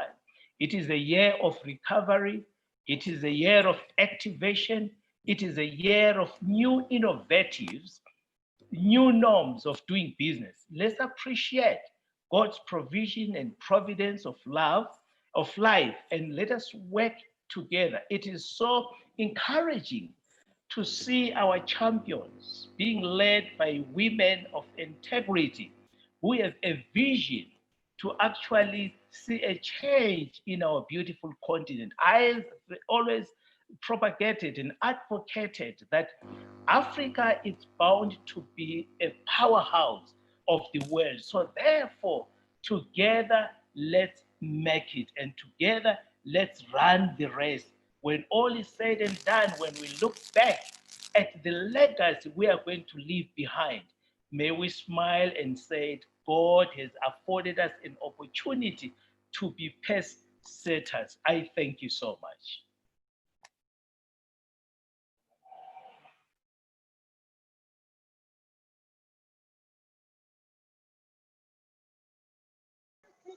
Okay, this is my life. Hello. Oh, sorry. Thank you very much, Mr. Cuthbert, for your amazing support of statement for our infrastructure session, and also all your support during this time for our platform. Thank you very much. And we will continue to our next speaker. Our next speaker will be Mrs. Angela Marta Diamantimo, the chairperson for Women of Value Africa. Please welcome Mrs. Angela. Yeah, thank you. Thank you so much for being invited. I can't. Hello, good afternoon, everybody. Can you hear me, please? Yes, we can hear you, Mrs. Angela. Okay. Um, I can't put here. I'm unable to put here my face so that each one could see me. But no problem. At least you can hear my voice. Yes, sure. Yes. I'm here representing WOVA Africa, which is Women of Value Africa, a Pan-African organization focused on women, social and economic empowerment. Really, the term which was suggested for today's discussion is very, very important because many things define really what here, mostly here in Africa, we should do and what we can still do to recover our deficit in economy, as well how we can relaunch our economy after COVID. It's true that for most of African countries, the problem that we have or the economy face is not, the cause is not only COVID, but COVID just came to add to the many problems that we already have. Some countries are improving, like we can talk about South Africa, Rwanda, and we have very great examples in Africa, but we still have many countries which we really need to sit and discuss and see how we can help each other to improve, because I believe for us Africa, it's one, it's like a pizza with different flavors. So each piece needs really to be really need to be good for testing, meaning that we can't be developing our countries independent from each other. Discussion like this, sitting in one table and discuss, as well observing what is being done out of African continent, and also to observe our reality and see which way is proper for us, for Africa. This is very important and is very urgent by this moment. When we come to talk about infrastructure, I see, as it's said all the time, it's very difficult to talk after all specialists and experts have presented, because we become speechless. However, we can all mention the same point, we can all have the same view. Without proper infrastructures, there is no country that can properly develop. So it's time now to see how we did move till now and what we can immediately do to improve our development where there is already a development, and what we can do to develop those countries where there is no any development. We don't have much time because the world is also challenged with many other problems, and now the COVID. For us African, it can be a reason to see our poverty more developed, but also it's an opportunity for us to see how we can solve some basic problems which are challenging our development. When we deal with women, we know that for Africa, even for all the way, for worldwide, women are the majority. So women are the key for any country development. We come to infrastructures, so there is a high and a big opportunity to involve women as well when we create good policies and platform for value chain development, because even infrastructures are created. We are talking all kinds, because our colleagues from India, he said that when we talk infrastructure, we are not talking about buildings. We are talking about accessibilities. We are talking about also the ways of communications. We are talking, because we have countries where network is a big challenge. So we are talking about water for everybody. We are talking about basic conditions which can make possible the development. So when we come to that, there is we can see that for on my way, and when I go to the vision of my organization, we see that women have a very key responsibility for development. We need to train. We need to have women capable to assume that responsibility.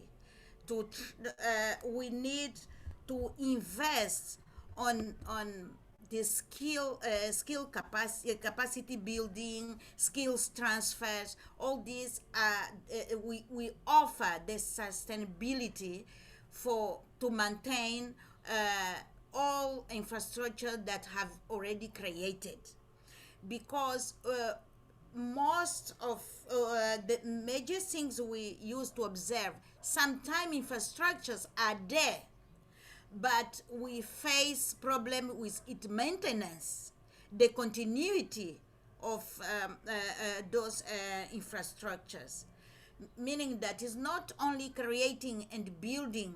We need to train our communities, we need to train our people, we need to create conditions and all kinds of conditions to maintain these infrastructures created, as well to identify what else is missing which can support what was created. And this is and all of this depends a lot from the human resources, meaning that we need to invest a lot. We need to invest in human resources. Governments together with the private sectors need to work together. Government needs to create conditions, proper conditions and policies for private investment. Also, we need to empower African companies. What a lot we used to observe, even starting from my own countries and other countries, we go to Nigeria and some other countries as well, is the same. There is opportunities to develop, to create, but the major companies that work on it are foreigners companies. So it's a key. We can see that it's simple, but if it's a foreigner company that has built it, first of all, we will have less local people trained to maintain that infrastructures created by foreigners companies. Foreigners companies, most of them, they don't have real programs for communities development. If they come, they build a bridge, they collect their money and they go. Whenever they have any community responsibility, is something they will put for us, a school of 5 classes, 10 classes, and they go, and nobody else knows what will happen that school in 10 years or 20 years, how many people will be trained and will be used for the country's development. So if we empower more local companies, we help companies first themselves to survive, and also we make the money to turn around inside the country. I even bring to the table suggestion, like if we don't identify in a certain country a company that can work on a certain project on infrastructures, we can fast before going to Portugal, Brazil, China, because now we are all looking to China because of the credit that China can give. But that credit does not really help us, because China, they bring their builders, they bring their material, their construction material. By the end, we see we are fully. By the end, we don't see really a big profit. Should be better if we do a contract with a local company. If in our countries there is no capacity, in other countries in Africa, we have many companies that can even do better, or maybe that are more accessible, even in terms of pricing. Before we go, we look out. I'm not saying that we don't work on cooperation. Nobody can survive without cooperation. We do the cooperation, but we need proper strategy for that cooperation to be useful for our continent. This is the point I'm bringing here. And when it comes for women, in the beginning I said that the women are the majority. So if the women are the majority, meaning that they can even contribute more for our country's development. But they need to be oriented, organized, and also trained. We already have a lot of companies led by women or founded by women. This is also a point. We can rely on those women's already empowerment to help their countries and the continent to develop, empowering other women, because nobody can go far without cooperation and without local support.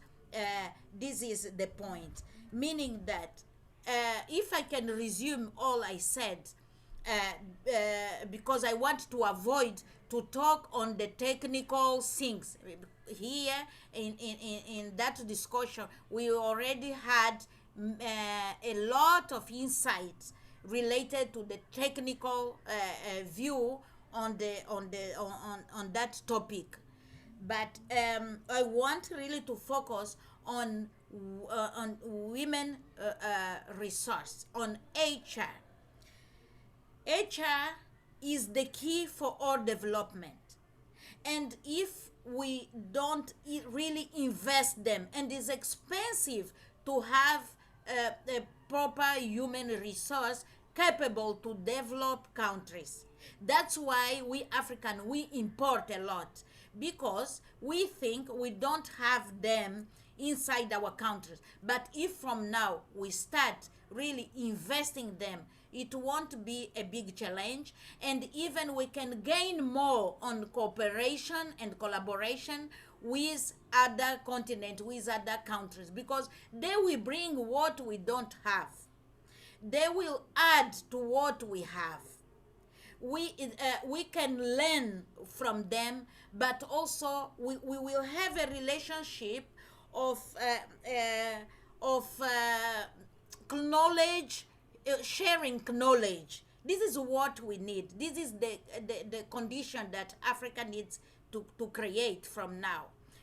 When we exchange knowledge, we gain more, because we are even able to correct what we do wrong. We are able to add what we don't have, and also we can give some input to our collaborators.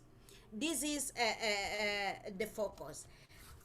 When we go to WOVA vision, WOVA, as I said in the beginning, is focused on social and economy empowerment. As well, we are really focused on implementing effective platforms for African countries' development. This is our vision. And our mission is really to contribute for Africa, to build a different Africa. We need to change the paradigm that the world actually has related to Africa. But for that, we need to learn with others, we need to share with others, we need to grow with others. This is the mission for WOVA. And when we say women, we are not only talking women, it's women and youth, but we highlight women because women are really the leaders for the development, the leaders who really I used to say that we are the word for the word mothers for the word for the universe. And it's not us who choose that, it's God who blessed us like that. But this not to mention, okay, we are the leaders, we are the mothers. It gives us a big responsibility, meaning that we need to stop to be part of problems for our countries, for our houses, for Africa, and for the world.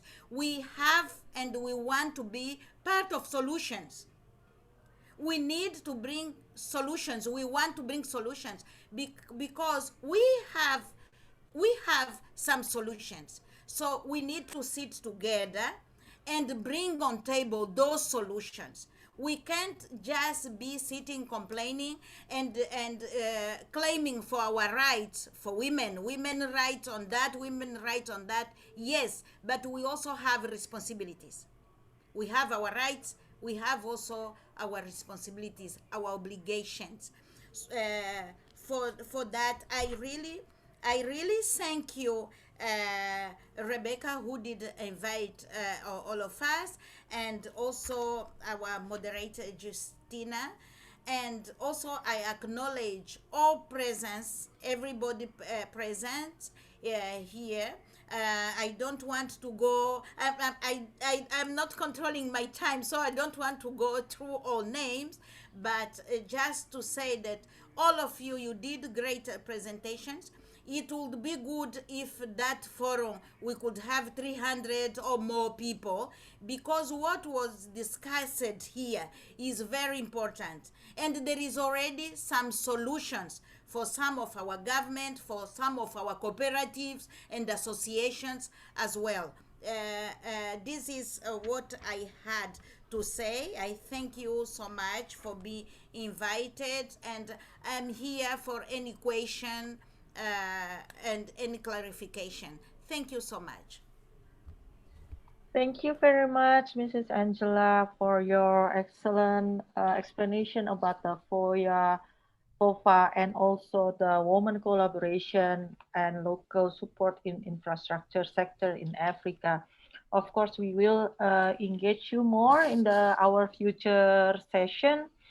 And Now we are going to move forward with our next speaker. Our next speaker will be Mr. Henny van Tonder, the technologist at Rainbow uh, Horizon.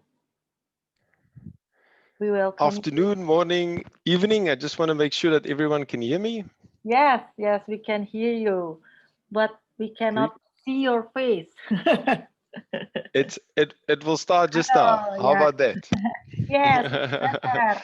Hi, how are you, Mr. Hi, good to meet you. Greetings to everyone, the presidency and all the members of World Women Leading Change. Yeah. And yes, such a great privilege for me to follow all these speakers and all the insights that's been shared this afternoon.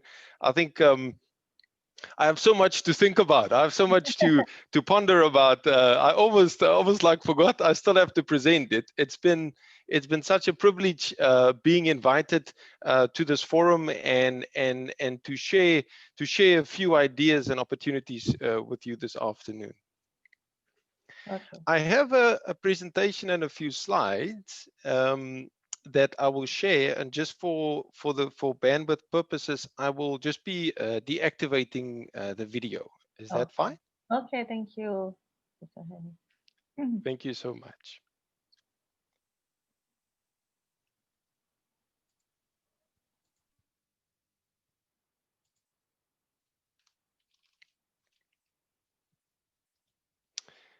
I just want to make sure that you can see my screen being shared. All the ropes. Can you Yes. see that? Yes, we can see it. Okay, that's wonderful. So maybe I'll keep the video on, and then if if there's an issue, I'll switch. Yeah, I just before I start and talking about Rainbow Horizon, please don't mind these microphones and the speaker. I believe it's very key that you hear me very clearly. So so I rather wear these funny gadgets so that I can make sure that I'm well heard and well understood. I would like to, just before I start, make a special acknowledgement for Levi, the ambassador for World Women Leading Change, who I believe has been so pivotal, obviously inviting me to the session, but has been extremely key and pivotal in bringing the public and the private sectors together in a project, in an initiative that it's in extremely early stages. And he is you know, he has been, it's because of his efforts, he's traveling, he's you know, call it destiny, meeting up with very interesting people in his life, and specifically obviously being you know, meeting Levi about, I think it was about a month ago. I think my life has changed, and my worldview has changed. So I just want to acknowledge him, you know, for his efforts. I believe he's such a great ambassador, and I believe he would also make a big contribution to this family. I can call it a family. So yeah, I'd like to just say something. I've been in the topic of my discussion today is more relating to internet. I see that there was already in the previous speakers discussions and topics around e-business and internet and connecting people and power and all the needs in Africa. And the company that I represent today is called Rainbow Horizon. The founding member was born in Taiwan and moved to South Africa 25 years ago, and he's never left since. What has been key for Mr. Lin, who is the founder, is that he's retained his relationships that he's built over a number of years in Taiwan, which I believe is a key technology country, a leading technology country in amongst all the other technologies that are being developed today. And it was also my privilege, you know, working with Mr. Lin and sharing just what I believe is a major need in the world, in South Africa and in Africa, and the project and initiative which we have started and Levi has driven, where we believe we can address a major need. So if you if you'll allow me, the reason why my first opening slide is connecting people is because I believe fundamentally when the internet was envisioned, it was to connect people in a way that that is beneficial for individuals, for families, for communities, and for countries. And you know, I believe also the internet has had many different challenges. You know, if we talk about social media and a lot of the developments, but fundamentally, I believe it's our responsibility and accountability to drive and drive technology to benefit people, and not for the benefit for the masses, and not for the minorities. And I'd like to, you know, just to take you guys just through a little bit of like a history. So I'm going to start just with just the internet timeline, which I always just kind of remind myself about. So the first node-to-node messaging, the first time a message was sent from one point to another point was already in 1969. And then approximately about 21 years later, the World Wide Web was invented, as we know most of it today. And 14 years later, after that, we had the Web 2.0, which was the kind of the whole user generated generating content and social media birth. That was already in 2004. And very quickly after that, you know, the Internet of Things, where we said what we have items and watches and potentially cars and fridges that we would like to connect to the internet, again to benefit us as human beings. That was already invented in 2009. And not very soon thereafter, which for me was a very key statement, is the UN declared the internet as a basic human right. So that was in 2011. That's 9 years ago. We've already declared on a world scale, we said the internet is a basic human right.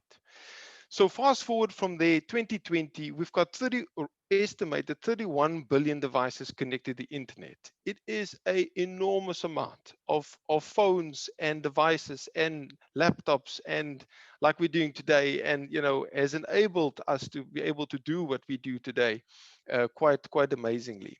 And obviously forward, you know, if you look at some of the estimations, in the next 5 years, there's at least about a 12 or 13% increase in those devices as we explore how we can benefit our different industries, businesses, and consumers by further connecting them to the internet. So if we look at it, if the World Wide Web was established in 1990, and we fast forward 30 years ahead, there's a stark reality around the actual penetration and adoption that we've achieved for internet across the world. And if I just want to point to that picture that we have on the left-hand side, where the darker blues represent very high 80, 90%, 100% of the population having access to the internet. And the areas that are a lighter yellow to almost a white, representing, you know, 30, 20, 10% of the world being connected. And what that picture tells me is that we've had successes in areas in the world, but we have not been successful because not everyone is connected to the internet. And if I can draw your attention to the picture on the right hand side, another stark reality is that that access to the internet is still determined by income. Okay, it's still determined by if you have enough money to buy internet, because it's so pricey.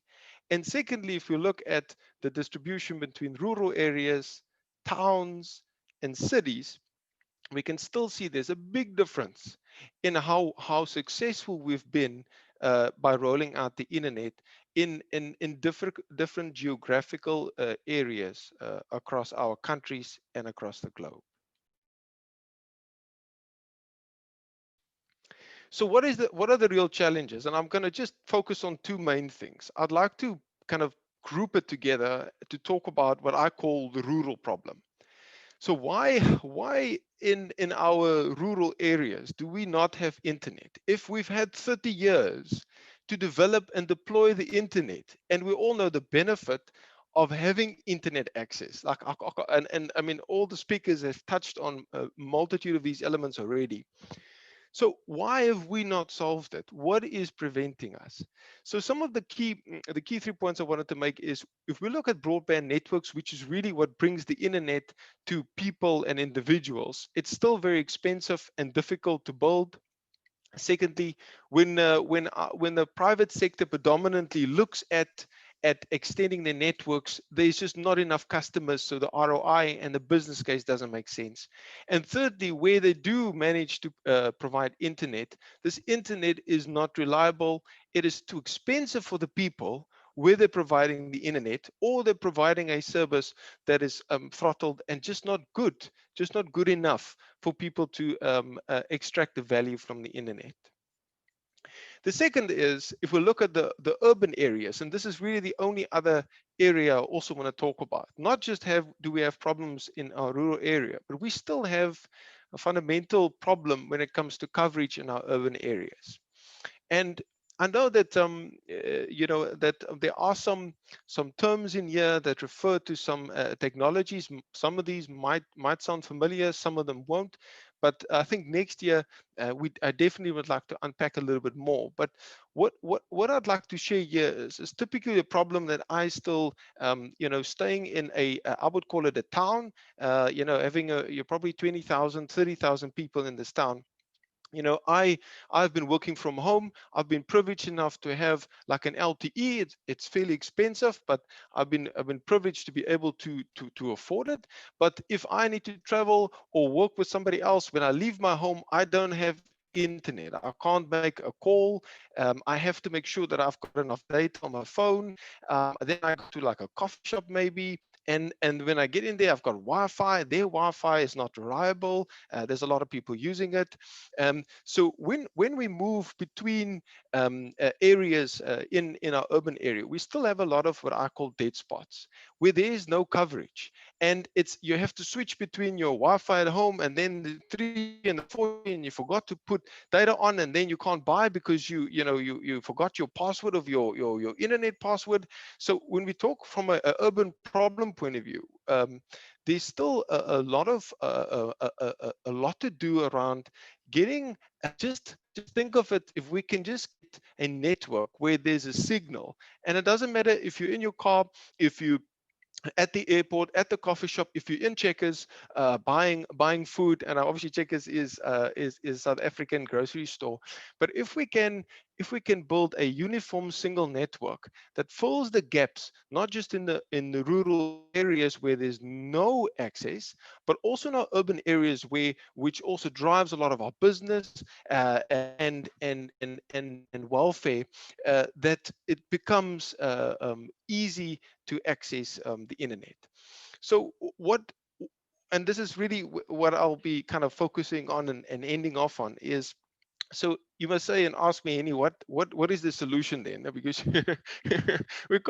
we know the problem is there, but we can't leave it there, right? We can't just say, yeah, we know. We have to find a solution. So imagine imagine with me today, right? Imagine we can come up with a solution where we can connect people to the internet, but at a low cost, where we don't have to put up these big base stations, where it takes it has to be a private company with a large capital investment, and then when it's up, it has to be maintained, and it's expensive, and if it falls over, there's no connectivity.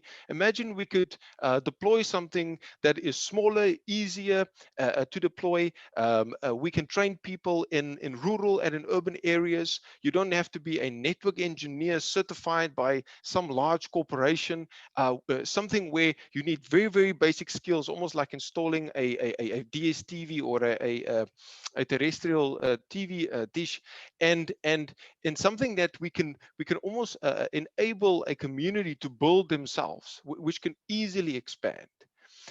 I want to take your imagination to a second point. Imagine if we can build a network that's got seamless coverage, where when you move from your neighbor's house to your house, you're still connected. When you go from your apartment block into the street, you're still connected. When you move from there into the coffee shop or the mall or your office, you're still connected. Ability to form a uniform network that covers areas, that fills the gaps that today we are not able to do. Imagine we've got and the second point I want to make, imagine we can solve the problem where we've got wired and wireless and everybody's, I don't know, fiber, should I get ADSL, LTE? Imagine we can sort out that first hop where you can connect to this network, and doesn't matter whether there's ADSL or VSAT or fiber or whatever, we can communicate across these different technologies. I want to jump from there just to the right-hand side. Imagine we've got a network that we also have that is highly available and reliable, right? Meaning this network has intelligence built into it that can minimize its power consumption, which is a big problem in South Africa, and I trust also in different African countries.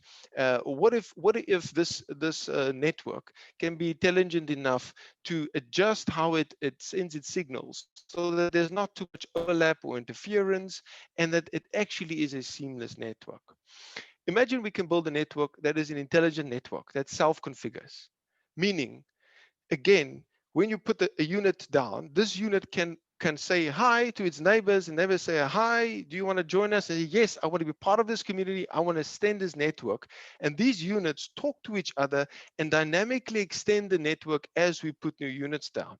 No, again, expert engineer needed to configure it, and we have to drive out to different areas.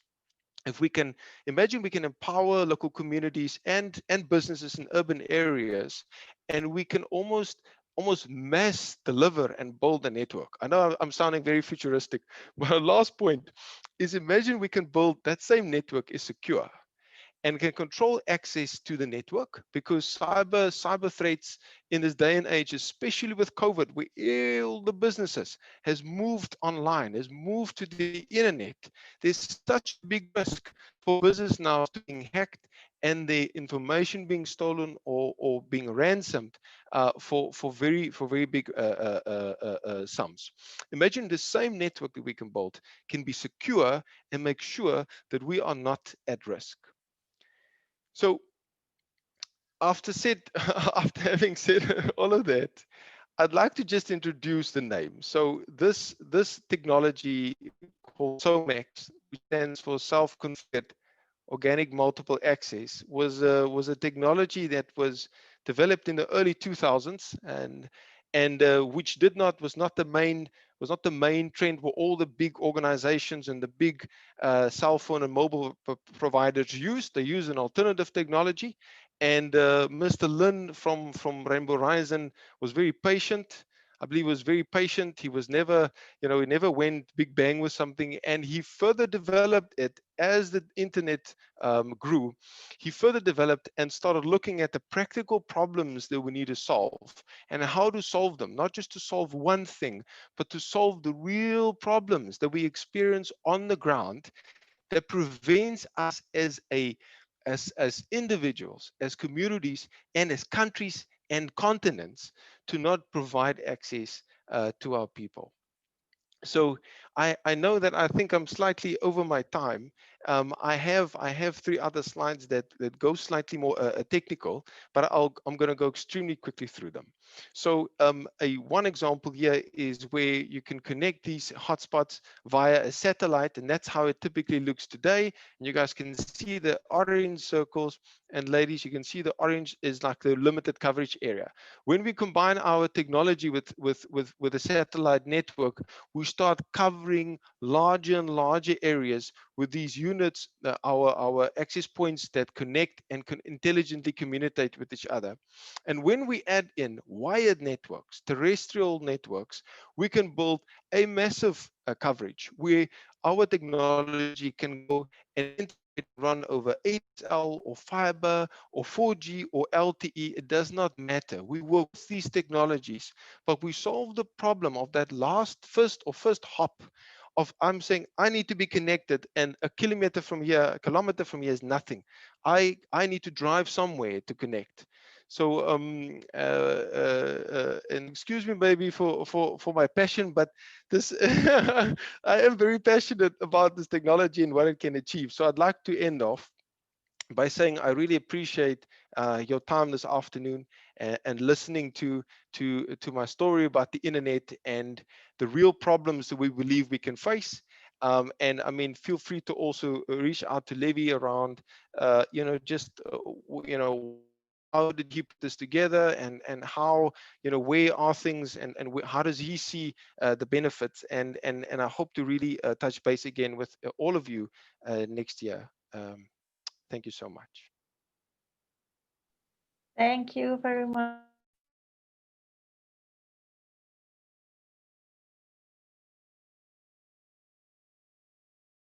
Sorry, I still muted.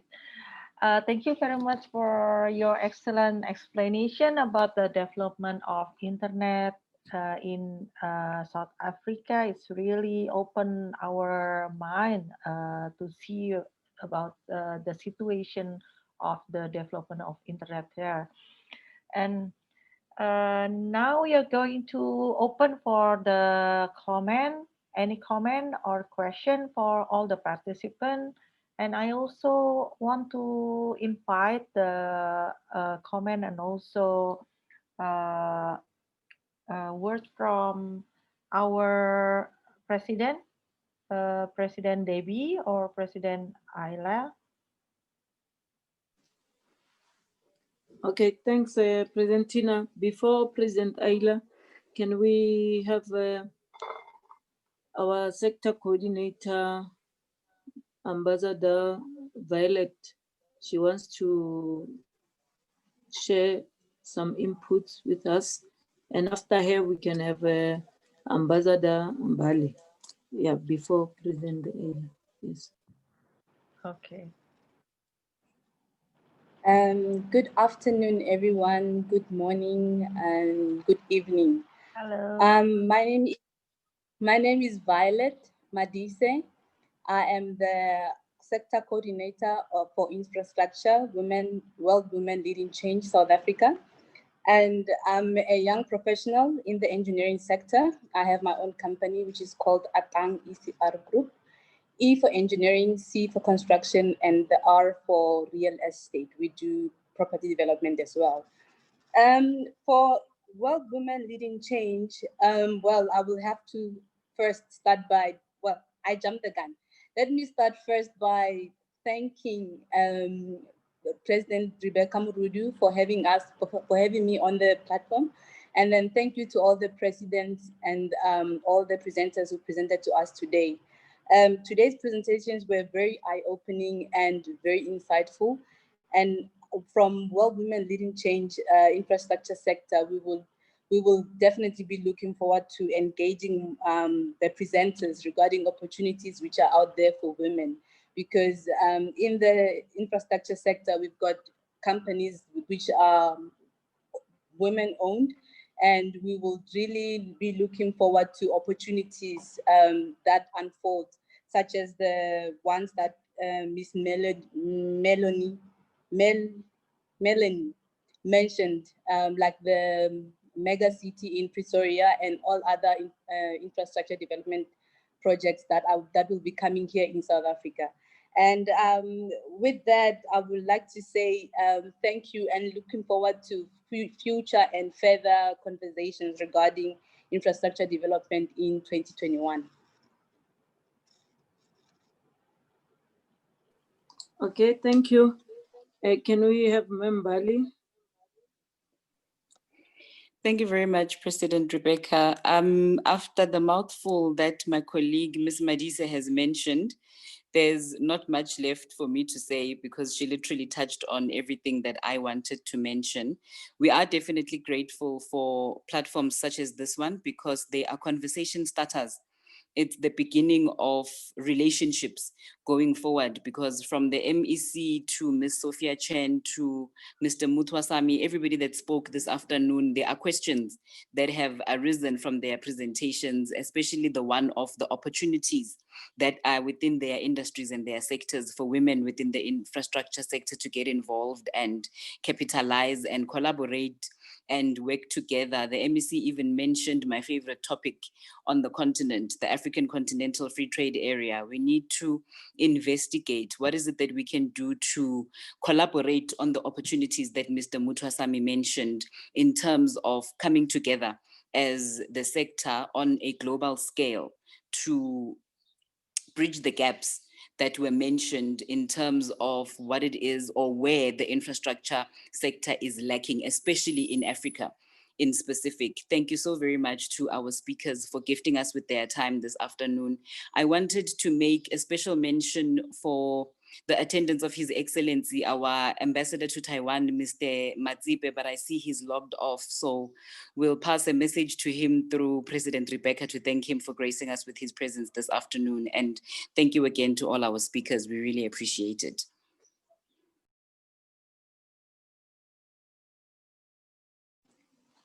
Okay, thanks, Ambassador Mbali. I don't see any hands, President Tina. Is there anyone who wants to ask a question before we can officially close, even myself having my input? Yes, ma'am. Okay. Thank you so much, my leadership. Yes, thank you so much, my leadership. I just want to make a follow-up on Henny's presentation. It's so sad that Africa has been heavily polarized by the need of profits that have all actually superseded the needs of human beings. We have so much expertise sitting in this platform. Imagine if we could come together and come up with mechanisms on saying, how best can we as Africa stop this reliance syndrome to the extent that we rely on external forces to come and do infrastructure development.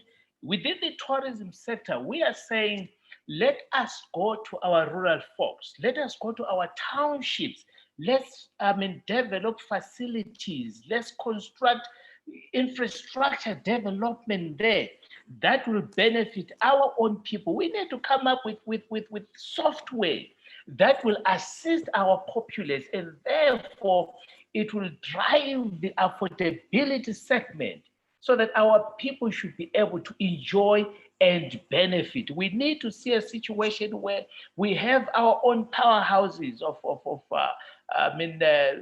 factories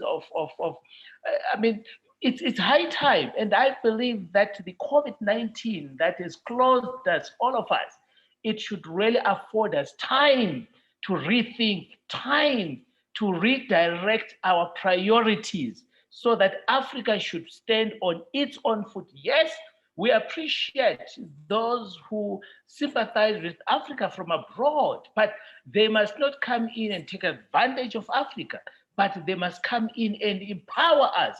And together we can change the world to be a better place to be. So I really appreciate Henny. Let's make it happen. Let's develop our own softwares in Africa that will benefit our own people. No, thanks, Mr. Cuthbert. I think that was a wonderful presentation, and which needs more of, it needs us to further have discussions and see on how we can work together, especially for our women in WWLC who are in the technology sector. I think I saw one sector, our Africa president, President Chase, she was in. I think we will just discuss with her further on how we can work with Mr. Henny on that one. And I also saw our South African technology sector, Mem Sipogazi. So we will further discuss on all the issues. And maybe from my side, let me just take this opportunity to appreciate to all our speakers, starting with Mem Sophie, because she took her time, like not sleeping, waking up to share her or to motivate also us on how we can be good business people, especially as women who are now collaborating and wanting to expand our business opportunities in the continent and globally. MEC Nomantu, I really appreciate your leadership. I really appreciate the knowledge that you have shared with us. It was really one of the knowledge that we need to sit and look at how we are going to unpack and come up with programs going forward for Africa. And Ma'am Melanie, the presentation of the HDA, it's one of the key presentations that now they give our women, especially what they also, Ma'am Morung and Ma'am Bali has said. Now they will know where to go, who to meet with. So we will request for them to have that opportunity to meet with our office, which we will do it through our Africa leader, Mem Debbie. And then we are just hoping and wishing that 2021 will be one of the years that we see opportunities for our women. We see our women being developed in their business side. Professor Ngubane, thank you very much for sharing us the research, especially on the knowledge on infrastructure. And then we know that starting from now, we will engage with you, and we will also request you to join us so that your knowledge, your skill, your education will enhance in some of the projects that we want to do and the programs that we want to do, because there's nothing that you will do in business before you can have a research on it.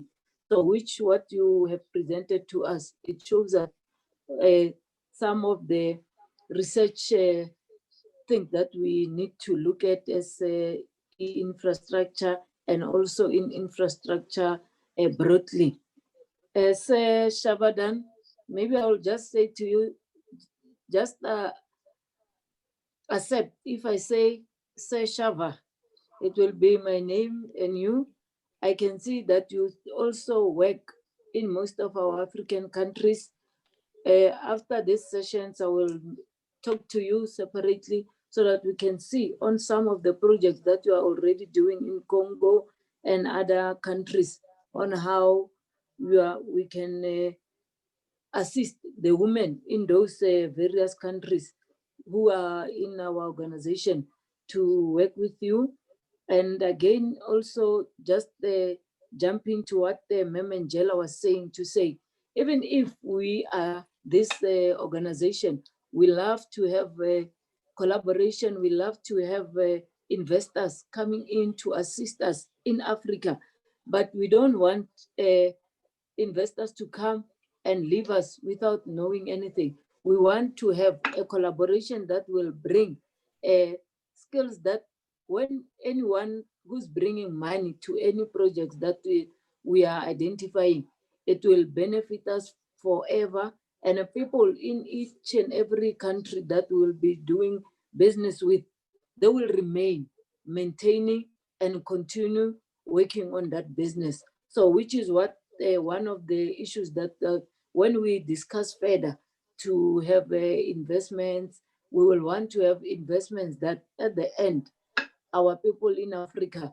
they will remain working in those businesses. They will remain continuing to maintain what our global investors or outside investors has brought. Even if we are doing business across our continent as African countries, we will need that. The skill that South Africa brings to Congo, it must have the Congo people must also feel that this is our project within our country, and then they will have that skill with them, it remains with them.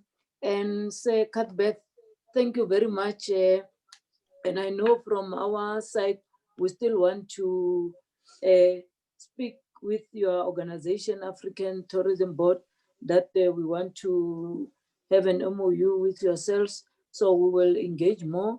And so that when we start in 2021, we have more of our programs together. And say, Annie, thank you very much for the presentation. You, even yourself, we will engage more and see on what we can do. And also Mem Angela with Hoover, we will love to meet with you and some of the women around other countries in Africa so that we can build this vehicle together. We can work together for Africa. And then what I have liked today, in each and every speaker, there were quotes that you have left us with. Out of all the quotes that when I was listening, you have shared with us, there is this quote that you said to us, key to success is prayer. Cooperation with God is important. And one said, let us leave no one behind. Together, we can build a better Africa for all. Together, let's make it. Together, let's run the race. To build a different Africa, to learn, share, and grow with others. Let us be part of the solution. And which these quotes for today, I will take them as our way to move in 2021, as our guide to work on this vehicle of WWLC, to do a good, to collaborate with other organizations using this code as our code for 2021. From my side as the host, I just want to say to all of you, I really feel honored and I really appreciate that when we say, come and be a speaker to us, you were willing and you are all eager to share your knowledge with us, and which we really appreciate. So without wasting more time, I will request our global leader, Dr. Ayla, just to do the closing remarks for 2020 as our global president.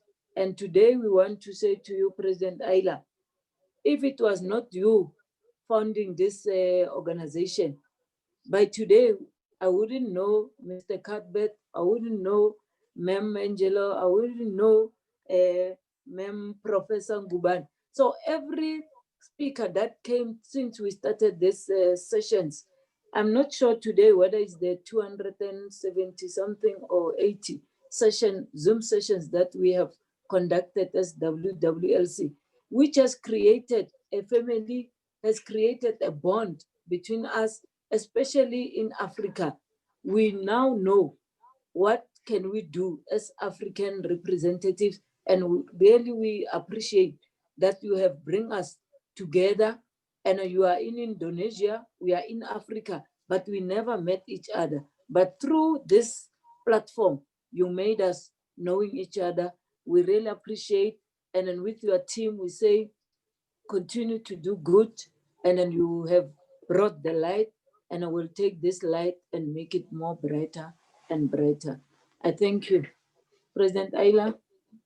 Thank you, President Rebecca. I would like to thank you for Princess Debbie, who bring me the amazing President Rebecca Morudu. I know I will make billions with you. President Lesejo, and also the management, and President Julastina and Nadia, and the other 14 center president with the 36 country co-founder, and also for all the speaker today. That was superb and amazing. And all the speakers and the attendance of infrastructure leading change in 2020. Before we talk about infrastructure, we need to go back to the coherence of infrastructure. What is the coherence of infrastructure? Infrastructure is connectivity, but what kind of connectivity we are looking in our life? 2020, it's been an amazing year to me because I get to connect with all of you. I get to WWLC had the 14 centers platform, and it's activated along 2020 during pandemic. And this platform has given me the true gift of the universe, the knowledge through connectivity. But what kind of connectivity? Why we are connected? We are connected to build relationship. But what kind of relationship? We need the right relationship, not only the right people. The right people without the right relationship will not work. Please take acknowledgement on this and matriculate the difference. I want to share that whether in business or in personal relationship, you need to have the right relationship. And talking about relationship, it is an infrastructure. It is the essence of infrastructure.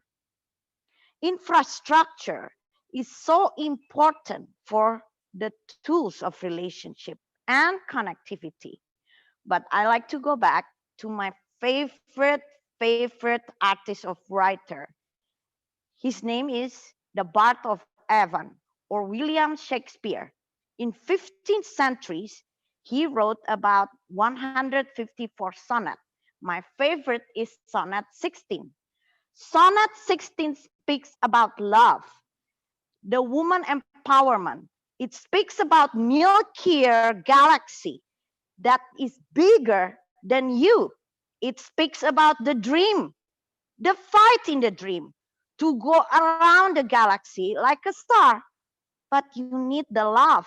Don't forget the love and the light, the fastest moving things that ever exist in the world.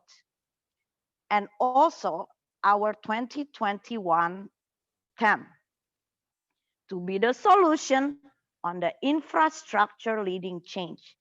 I want to congratulate once again to the amazing President Rebecca, President Julastina, and President Megan for conducting over 270 conference until today and 5 more to go.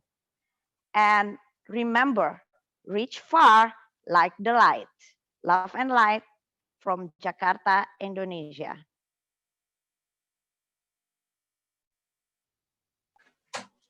Thank you, President Ayla. Can we have an announcement? President Nadia, can you share the announcement with us? Or maybe before, is there anyone from the speakers who want to say something to us? I also see the hand raised from Wenya Amu.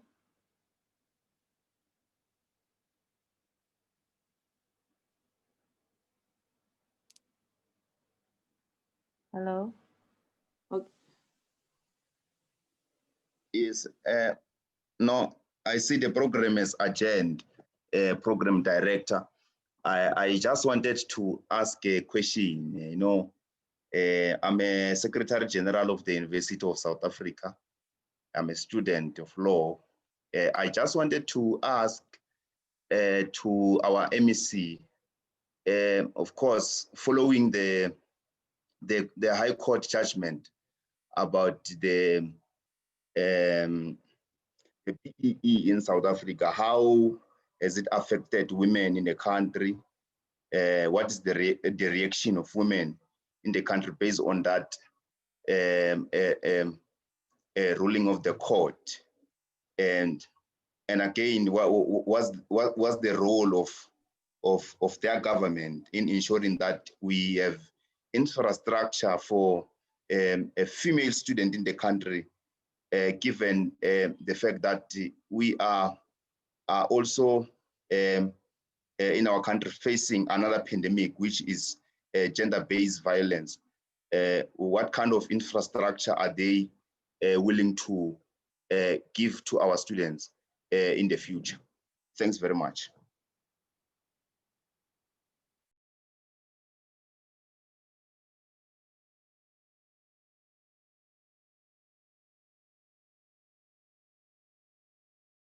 Okay. MEC, I can't see. I'm not sure whether the MEC is still in. No, I think she has logged on. What we will do, I will share with her your question, and so that we can have maybe a session with you and her, because we are in the University of South Africa. So I will request that maybe you request for my number, and I will share and start to engage. And maybe I will also arrange a session with the MEC for you to can engage more with her.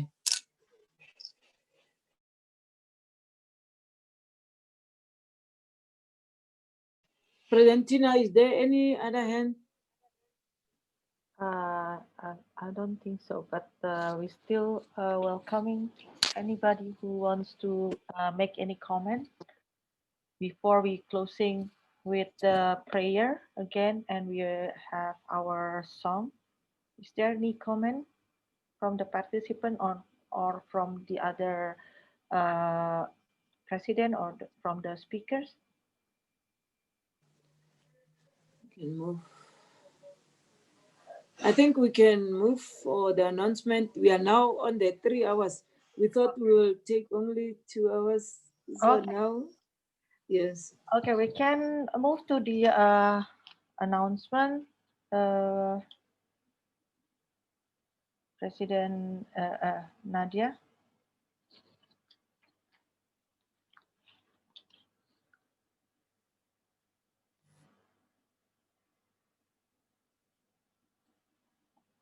Or we move to the note to the closing prayer, President Rebecca.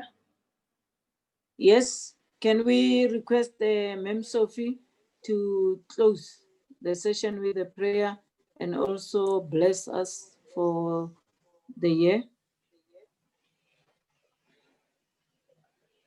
Ma'am Sophia? Are you talking about me? Yes, yes, yes. Okay, sure. Let's pray. That's the thing we always love to do.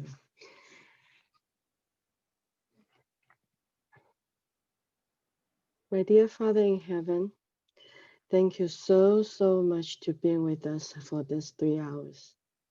For all these connections among all these wonderful peoples, we are seeking for your guidance.